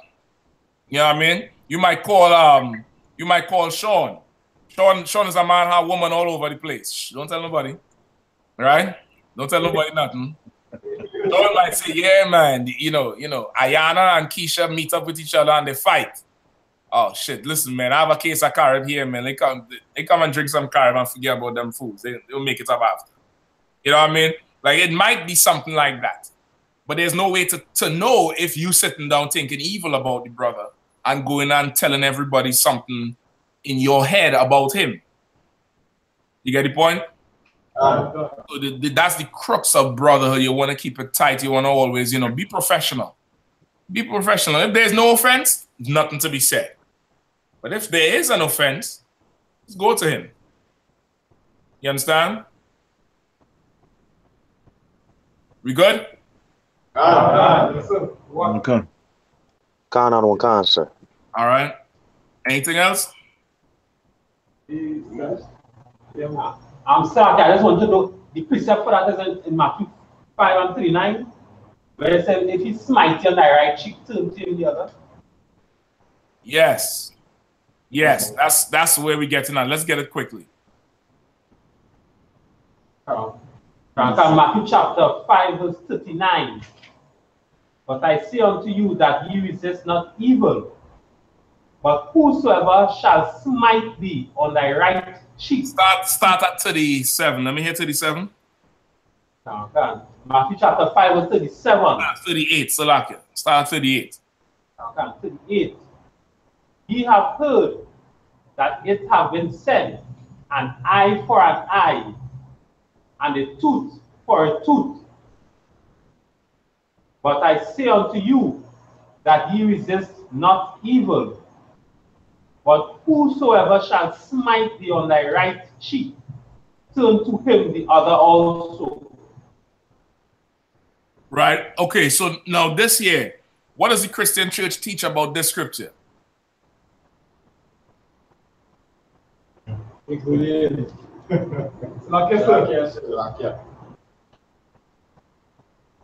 ahead. Sure. Go ahead, Lewis. I was gonna say, the Christian church, they teach you to bow to your enemies. And who do they say is your enemy? Who do this? Your own people. Okay, they don't teach, the Christian church doesn't teach that your own people is your enemy. They teach that the other nations are your enemy. Okay. And they teach you that you should forgive the other nations. Right. You understand? Forgive, forgive the white man, forgive the Africans, forgive them, forgive the East. Right? But the brother who step on your shoe, well, you can't trust everybody. Some of us is wolves in sheep clothing. You understand? Forget about if it's a woman. Woman go in church and, she have an issue with her husband. What does the preacher say? Woman, thou art loosed. Be not unequally yoked. You don't have to take that. You leave that man and come sit with me for special one-on-one Bible study. Wow. You understand? That's what the Christian church teaches. You get the point? That the Christian church teaches that. That's why them two cops, you know, try to kill each other. One dead, one facing what? Charges. And guess what that woman doing? Is she crying over them? Who knows what she doing right now? Go with our next one. Of course, man. I'm waiting for the WhatsApp text. Box had to be something special. That box had to be, you know, smelling like perfume and barbecue sauce. While them Negroes done trying to kill each other, she just, you know, opened up the Pandora's box. You know what I mean? Open up the Pandora's box and she off with somebody else. Wow. But this scripture here is really talking about with Israelites. All right. So read it one more time again from the top God one from 38, real quick. Matthew chapter 5, verse 38. Ye have heard that it has been said, an eye for an eye, and a tooth for a tooth. But I say unto you that ye resist not evil. But hold on, you resist not evil. What does that mean? I've heard that it's said, an eye for an eye and a tooth for a tooth. But I tell you, you resist not evil. What does that mean? Like I said. Go ahead, Sean. Yeah, so Christ telling us then that you ain't forgiving your brother, you ain't long suffering with your brother. You know what I mean? You ain't decide that day, I go watch that a small thing. You know? An eye for an eye and a tooth for a tooth. But I tell you, you resist not evil. Oh, it's like this. Go ahead. Well, it's like it, right? Christ telling us that we hear eye for eye, a tooth for a tooth. Right? And another words, pay back your enemy when you do something. Or pay back your brother. If someone does, that is what you hear. That's not what I say, but that's what you hear. So, but then, Moses' law says an eye for an eye and tooth for a tooth. So, is Moses' law evil? Awesome. But that's what it just said here. Awesome. Now you see how the Christian gonna now tie you up. Yeah. The Christian church teaches that when it says you have heard an eye for an eye and a tooth for a tooth, but you resist not evil. All right, hold on 1 second now.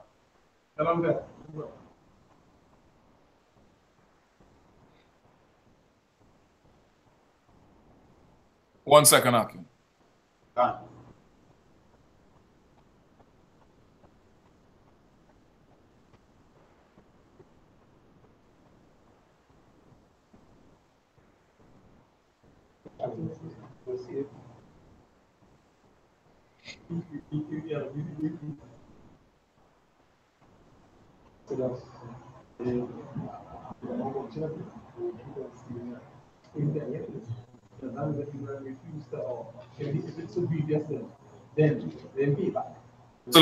Yeah. Yeah, so, okay. So that's how the Christians teach when they say you resist not evil means that Moses' law was evil. Because, of course, what do Christians say about Moses' law? Go ahead. They say that, you know, it was merciful, that it was stuck and dry, basically, you know. Well, they teach that the law is done away with. Yes, sir. So now this is the proof that the law, why the law was done away with, because they think this scripture means an eye for an eye and a tooth for a tooth is evil, when that's not evil. This is what's evil.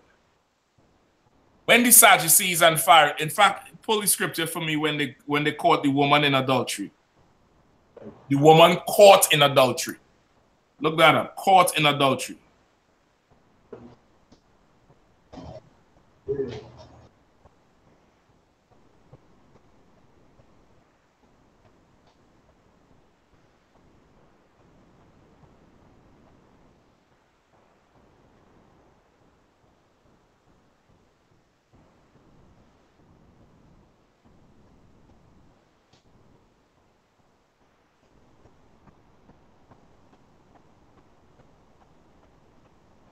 Anybody find it?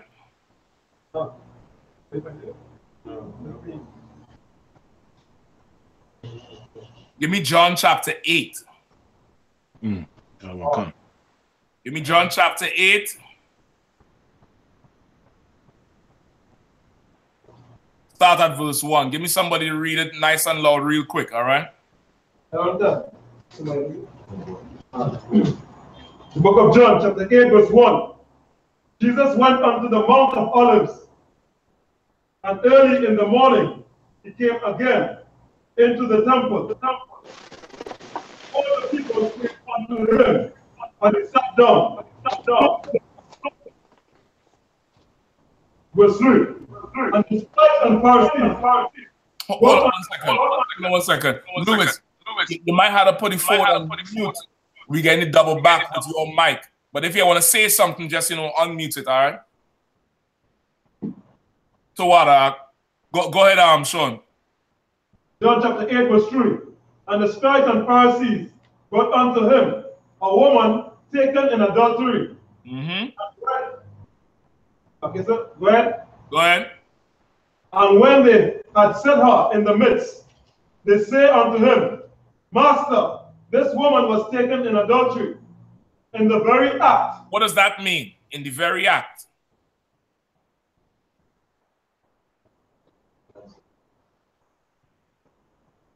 Go ahead, Sudhakar. There was the process. Give it plain, Ak. Salakia, sir. Come on, Lewis. Come on with it. She just got catch doing her stupidness. Listen, she get catch full out in the triple buck, tapping up. You understand? Ain't nobody, hear a story. They caught her in the act. You understand? So they drag her outside, ready to be stoned. Now, was the Sadducees and Pharisees, was their motive for bringing her out to keep righteousness? Is it because they didn't want nobody committing adultery? Why did they bring her out? So, yeah, I guess for their to show that they in control, more like a government type of aspect. I wish it was that. I wish it was that. To understand the Sadducees and Pharisees, you have to put yourself in the mindset of the most grimiest nigga you know. Yo. Grimy, slimy, deceitful, will lie for anything, say anything. Put yourself, you have to think like a Christian preacher. That's all I can tell you. Or a politician. Go ahead, Gabar. They wanted to show their authority. No, they wanted to. I wish it was that. I wish it was that. Now listen, if she was caught in adultery, what does that mean about the Sadducees and Pharisees? The perverts. No, that's true, but a little bit more, Lewis. Sean, go ahead. Yes, so they have no goddamn respect. One, right? A little different, but go ahead. Yeah, those wicked people, the people you want one, and then two is they're so sly and so tricky. They thought they was bright, they thought they was smart then, and they try to, so they come at Christ as master, and on a sly winner, master. That's them. Yeah. That's them. Now let me tell you something. They knew she was holding on her husband. That's how they caught her in adultery. Then, Miss Joan, that's what she doing? All right, we'll go there tomorrow at 10 and pull her out the house. Just think like your everyday politician. When them politicians send them cops to raid Laventille and raid Beetham and raid Labre and raid Cap Deville or Warden Road or wherever, or raid New Orleans or raid the 5th Ward in Louisiana, are they concerned about drugs? Why are they having these raids? Go ahead, Sean. Because they ain't getting the cut. They ain't getting the cut, but that's okay. That's one thing. But there's something else that is even more wicked. Sean or Rocky? So should I doing a good job? No. Go ahead, Masimba. The lockdown Negro, sir. It's more on that. Let me explain. When you remember when the boy threw the stone at Nikki Crosby car and it break her window and she went on TV with she big old lip and she big nose crying? Right? What did they do to the beat 'em after? Lock it up. Why they lock it down? Because they're concerned about, you know, drugs? Why they do it? Lock yourself. Go ahead, Sean. Because it reached home to one of the celebrities, so it affect the comfort. So they was offended to the point that, you know. So now they have to do what? So because now you affect somebody in society, in high society, in their realm. You have to do what? Right? So now we are going to show an example or show them that, you know, this can happen to us too. We're going to now make sure that all they feel it. All they suffer for that. If somebody in West Moorings wakes up and doesn't feel safe, we'll raid John. We'll arrest 150 people and put it on the newspapers to make Syrians feel safe. To make East Indians feel like, you know, 100 niggas is off the street. Now we safe. We made the place safer. That's why they raid and just do mass arrests.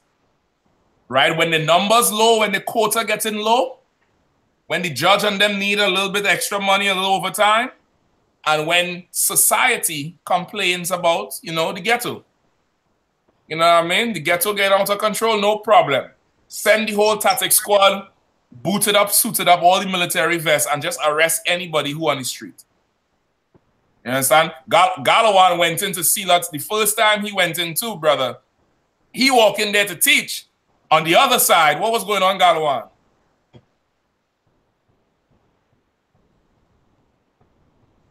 You hear me, Ak? Back on the other side. All right, he probably can't remember. He called me. They was raiding the other side of Sealots that same day. Oh, right. Arresting a whole ton of brothers for nothing. For absolutely nothing. Only because these people can't fight back. You get the point? That's a politician. That's your publican. Right? So these Sadducees and Pharisees, they knew this woman was in adultery. They knew she was hoeing. They didn't care about hoeing. Christ was teaching forgiveness. Christ was teaching brothers to forgive each other rather than an eye for an eye and a tooth for a tooth. So now, the Sadducees and Pharisees wanted to put Christ to death. But they wanted to kill him, all right? Rapawan, are you correct? They wanted to disprove Yahushua. They wanted to kill Christ. They always wanted to kill him. They did not like him because he was a nigger from the ghetto who didn't know how to watch his mouth. You understand? Which is what you brothers going to experience at the minute you go on the street. Because you didn't come from West Moorings or Valsane, you know what I mean, or somewhere down Diego Martin and talk with a funny Western accent. You understand? Everybody gonna look at you like you just some no good criminals who need to go get a job. When you telling people the words of the Lord. They wanted to kill Christ, but they couldn't kill him outright, so they had to find a reason to kill him.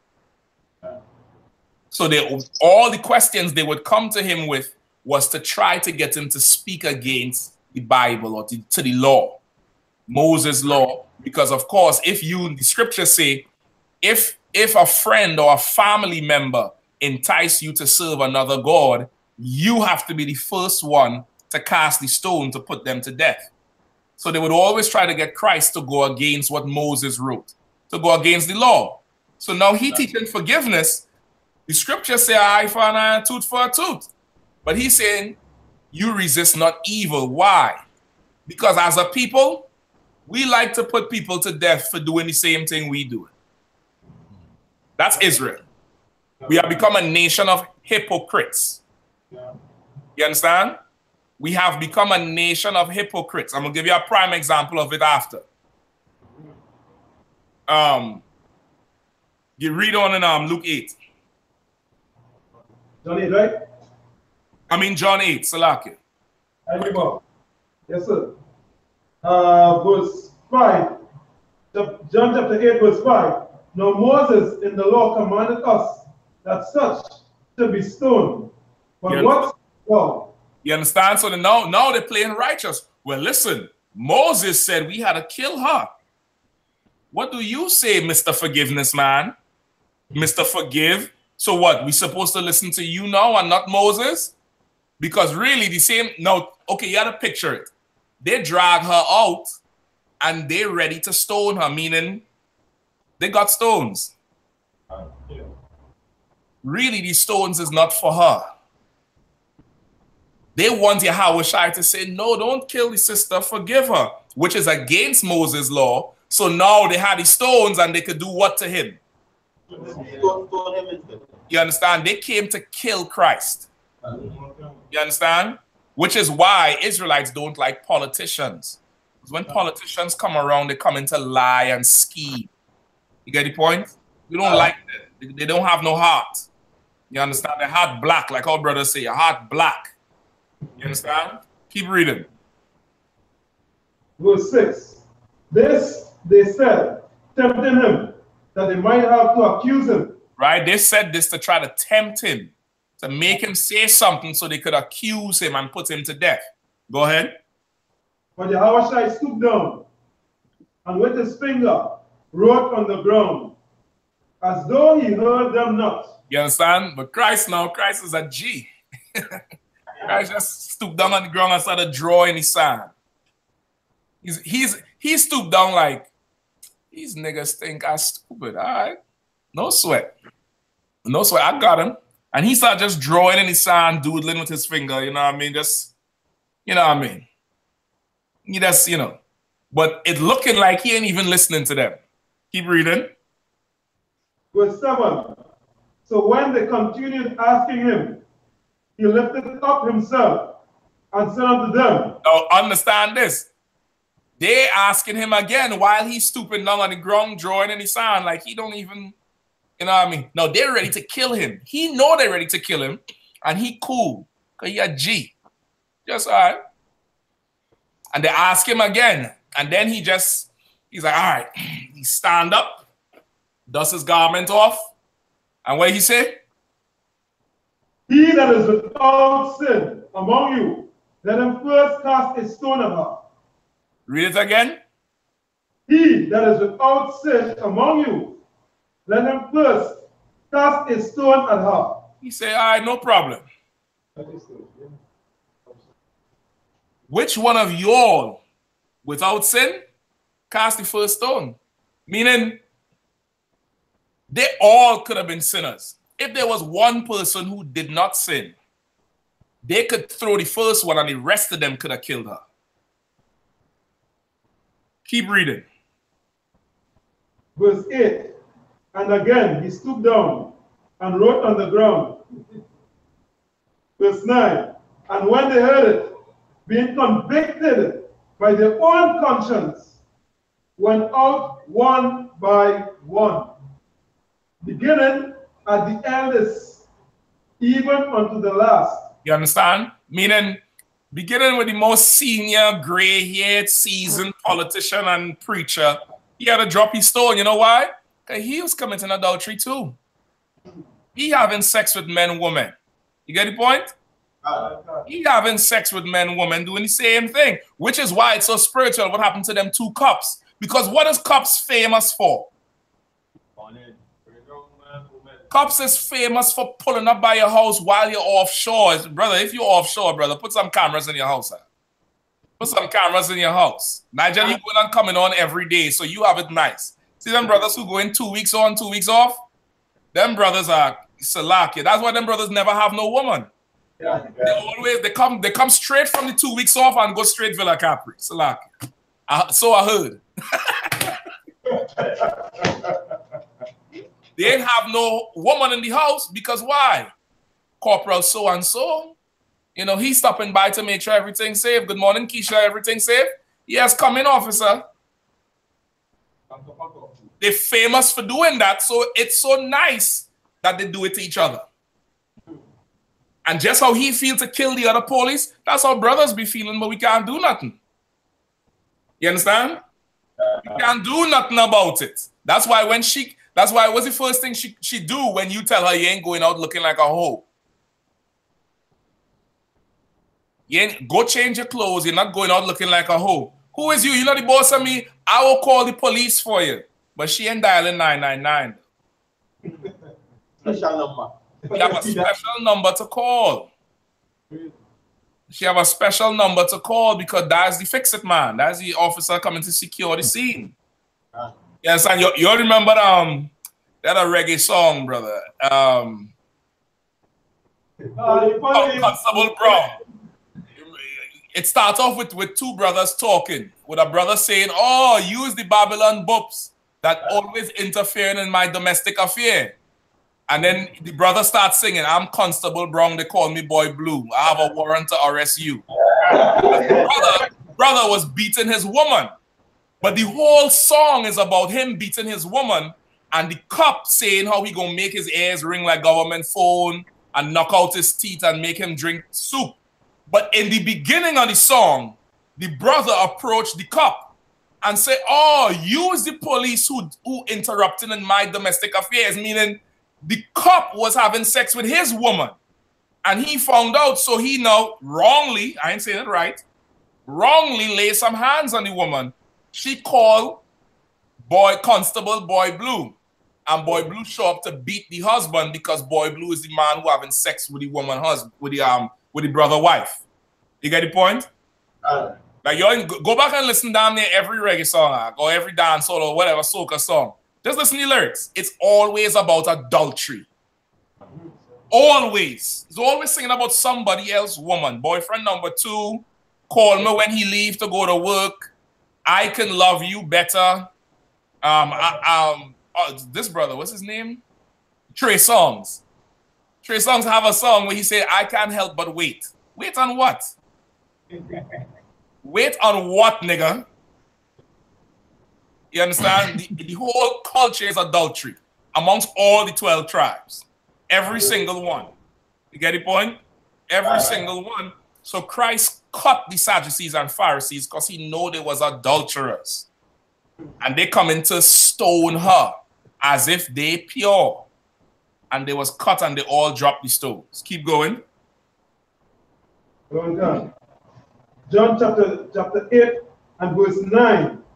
And they which heard it, being convicted by their own conscience, went out one by one, beginning at the eldest, even unto the last. And Yahushua was left alone, and the woman standing in the midst. Wow. So, go ahead.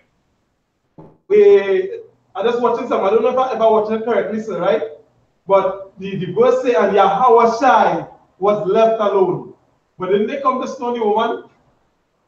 Yeah, they all left. They all turned and walked away because none of them was without sin. God, no, what I'm saying now, if they had come to stone the woman, why the scripture say Yahushua was left alone and not the woman was left alone and Yahushua in the midst? Okay, I'm missing where you're getting at. Where you getting at? Oh, like how the scripture saying Yahushua was left alone, meaning that they couldn't pelt Yahushua, they couldn't stone Yahushua. Okay, no, not like that. More like he was the only one who was left. All right. It's like he was, okay. Okay, when Israel stoned Yah, everybody stoning Yah. So now, he's the only one who was left who could have stoned her. You understand? It's like that. Not like he was left alone, but more so that they all left and he was the last one standing. Right, go ahead. Yeah, that's it. But I see what you're saying, though. I see what you're saying. In the spirit, it's like, well, they leave him alone. John chapter 8, verse 10. And when Yahushua had lifted up himself and saw none but the woman, he said unto her, Woman, where are those that were Woman, where are those that accuse us? Have no man condemned thee? Right. So he asked her, he's like, where are all them niggas who wanted to put you to death? Sister, where they at? Go ahead. Verse 11. She said, no man, Lord. She said, no man, sir. No one. Go ahead. And Yahushua said unto her, neither do I condemn thee. Go and sin no more. Brother, that is how you change lives. You understand? That's how you change lives. Christ, he's the only one that could have stoned her.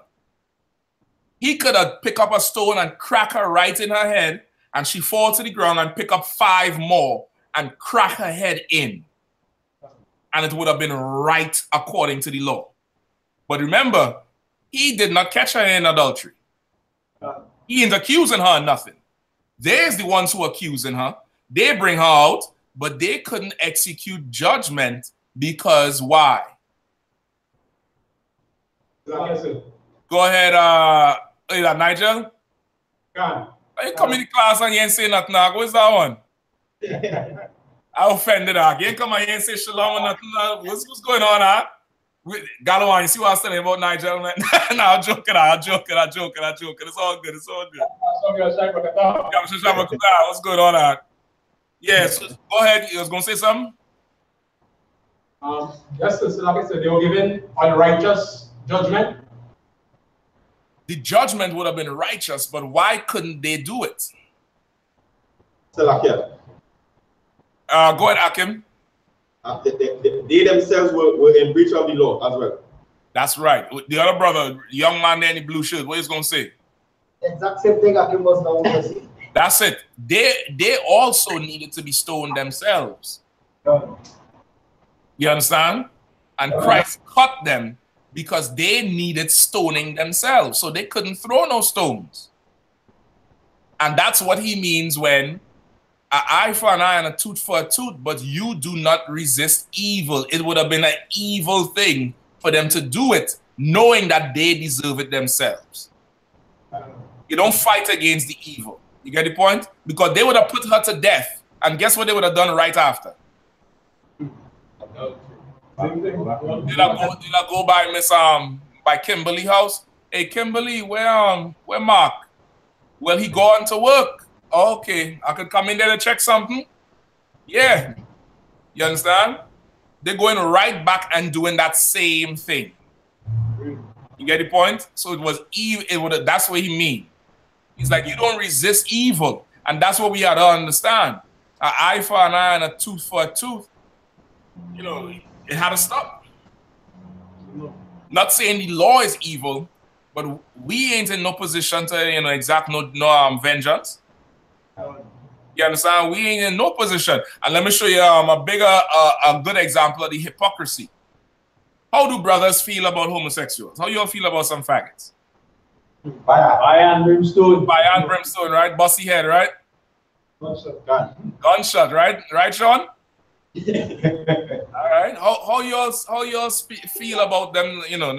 Them bad Spanish speaking things that be coming through the country?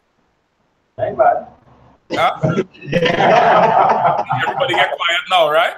Yeah.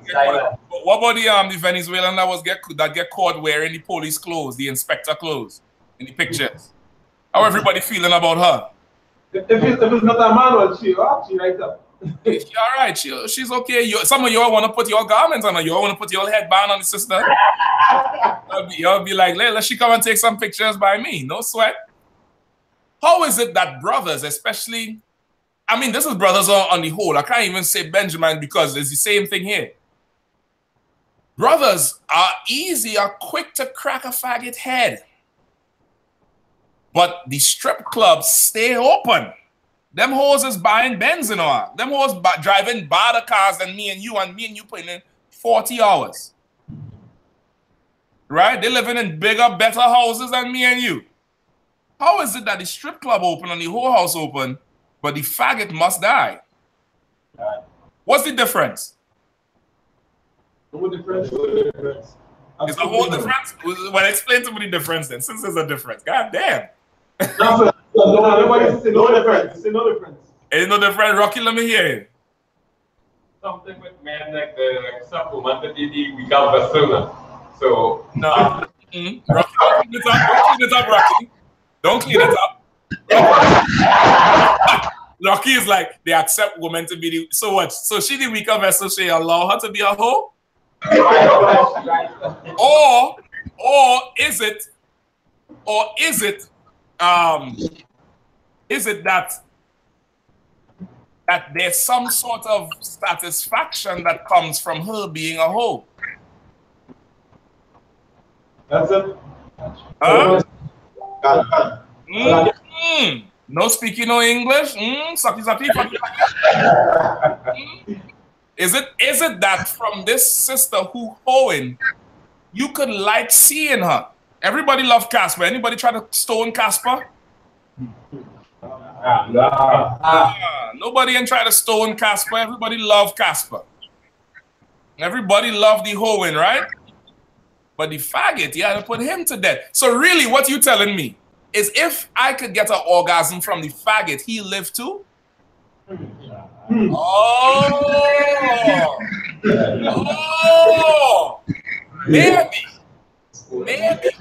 Maybe your lust to crack the faggot head is so that you don't have sex with him. Maybe that's to stop yourself, because you surely ain't. I ain't hear nobody putting tires over holes and lighting them on fire. And the scriptures say there shall be no whore or sodomite of the daughters and sons of Israel. There shall be no whores or no homosexuals. So how come we gun whore to crack a faggot head, but the whore is like, well, give her some time, she could change. Let me counsel her. That's what Rocky means to say. Rocky means to say she's the weaker vessel. What Rocky means to say is she's the weaker vessel. So you know what says? Come over here. Let me show you why they call me Rocky. They call me Rocky and I ain't boxing.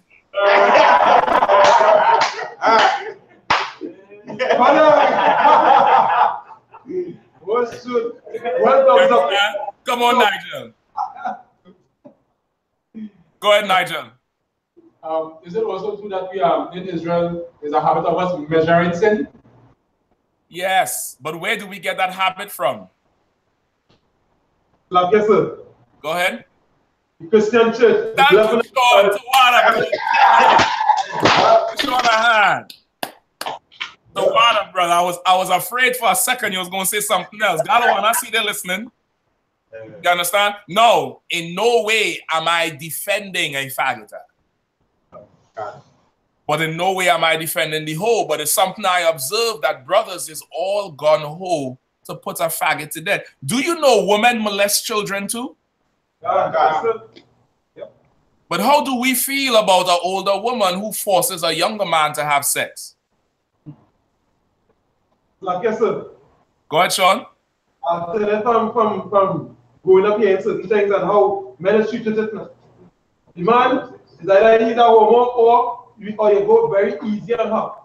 The most that woman will get is both. Or somebody will come and touch you up. But the thing that nobody don't do that. Nobody don't do that. A older woman who forces a young man into some sexual action, that young man is told, boy, you better go in there and get it. You better do this, you better do that.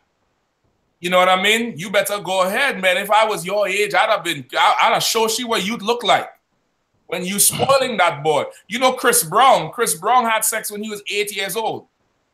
Go read his story. His babysitter, who was 16 or 17, had sex with him when he was 8 years old. And this boy grew up full of tattoos all over in his neck, eyeball, everything. Dye his hair blonde and beat up Rihanna. Now everybody's shocked. Everybody's like, he's a monster. No, he was abused as a child. But we are taught that sin is measured, and if we could get pleasure from it, it's not that bad. So a woman who molests a child, not that bad. A woman who is a whore, give her time to change. But that faggot, kill him. So then if I could get orgasm from the woman, she could give me oral sex. She could come and smash me and the whole team and pass her around. But because I can't have sex with the faggot, I had to kill him. Nigga, something wrong with you. Something sick in your brain. It's all sexual deviancy. But if you're a whore, a lesbian, or a faggot, or a child molester, or a rapist, they're all sexual deviancy. Is there any difference between shrimp and pork? There's no difference between a snail and a, you know, give me something else unlawful, a rabbit. They're all unlawful food, right? Well, sexual deviancy is sexual deviancy. If you're going to stone a faggot, you have to go burn down Villa Capri. And if you ain't ready to do that, let the faggot live, man. Let the faggot live. He ain't bothering you. How is he bothering you? Imagine, I'm not attracted to men, but I see him and I was like, man, look at this faggot. Then there's something in me that's going at him. You get the point? That I have to now put him to death. Something wrong with you. You could let the hoe be a hoe, meaning you seeing her hoeing, and that ain't bothering you. That she's not being right as a sister. But a man doing something wrong bothering you, maybe you're attracted to that man. Maybe something in you burning for him. Don't worry. Don't worry. Listen, when I understood the lesson, I was cut too. You get the point? Even this, you cannot choose who deserves death. You understand? You are a hypocrite if you are going to choose who deserves to live and who deserves to die. So a faggot had to die because you feel that's wrong, but a hoe gets to live because you feel, you know, somehow you could take out the strip club and make her into a wife. So why you can't clean that faggot up and, you know, make him pay some tithes and shit? I ain't sure about him coming to camp just in case he flip. But he could learn online and pay some goddamn tithes. You get the point?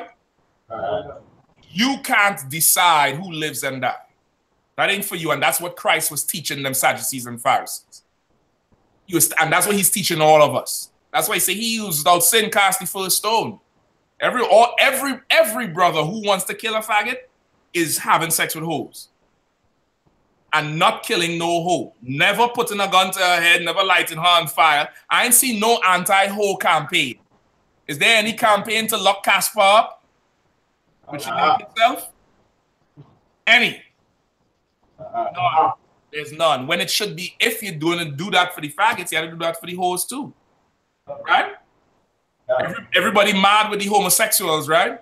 No gay rights, no gay rights. Is anybody talking against that that sister who win the 100 meters in the last international race there from Trinidad? The girl with the red dreadlocks. Nah. And I know she's a dyker. Strong, full of tattoos, nothing feminine about her. I know she's a dyke. I didn't even have to see no pictures with her and her girlfriend to know she's a lesbian.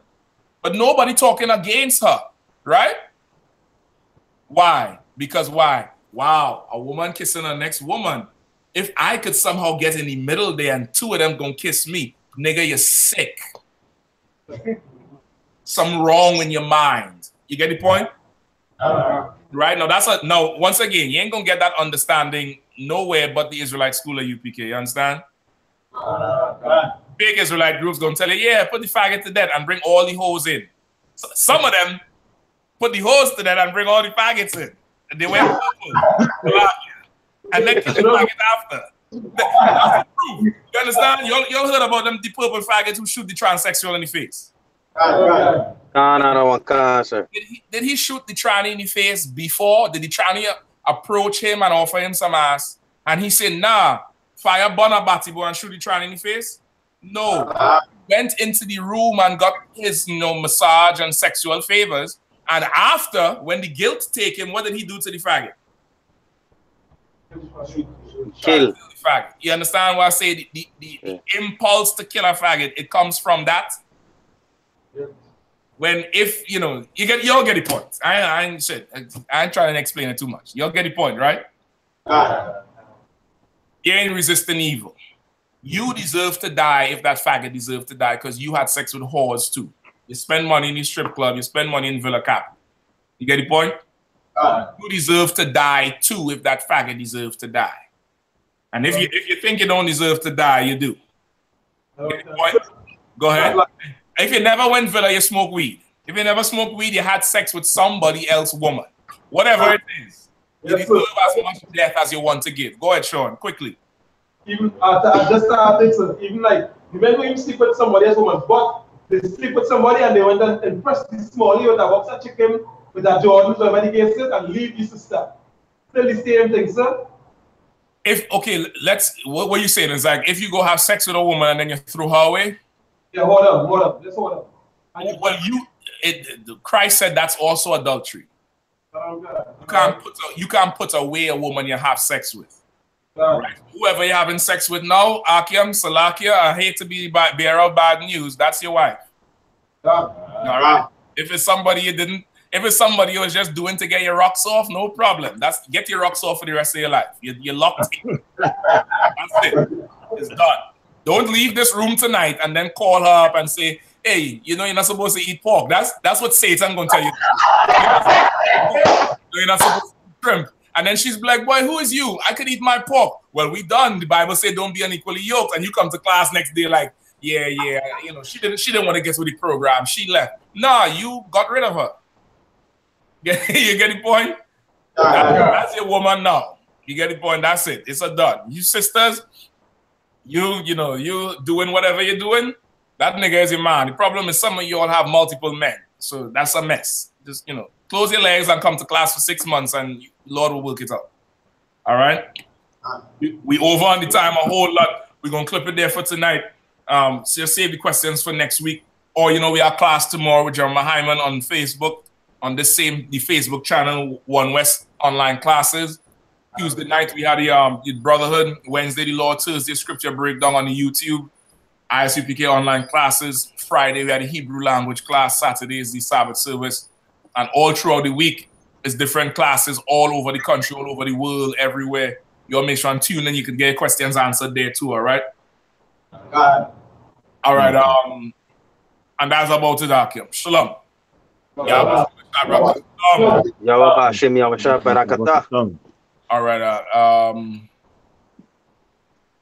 Shalom. Shalom, sir.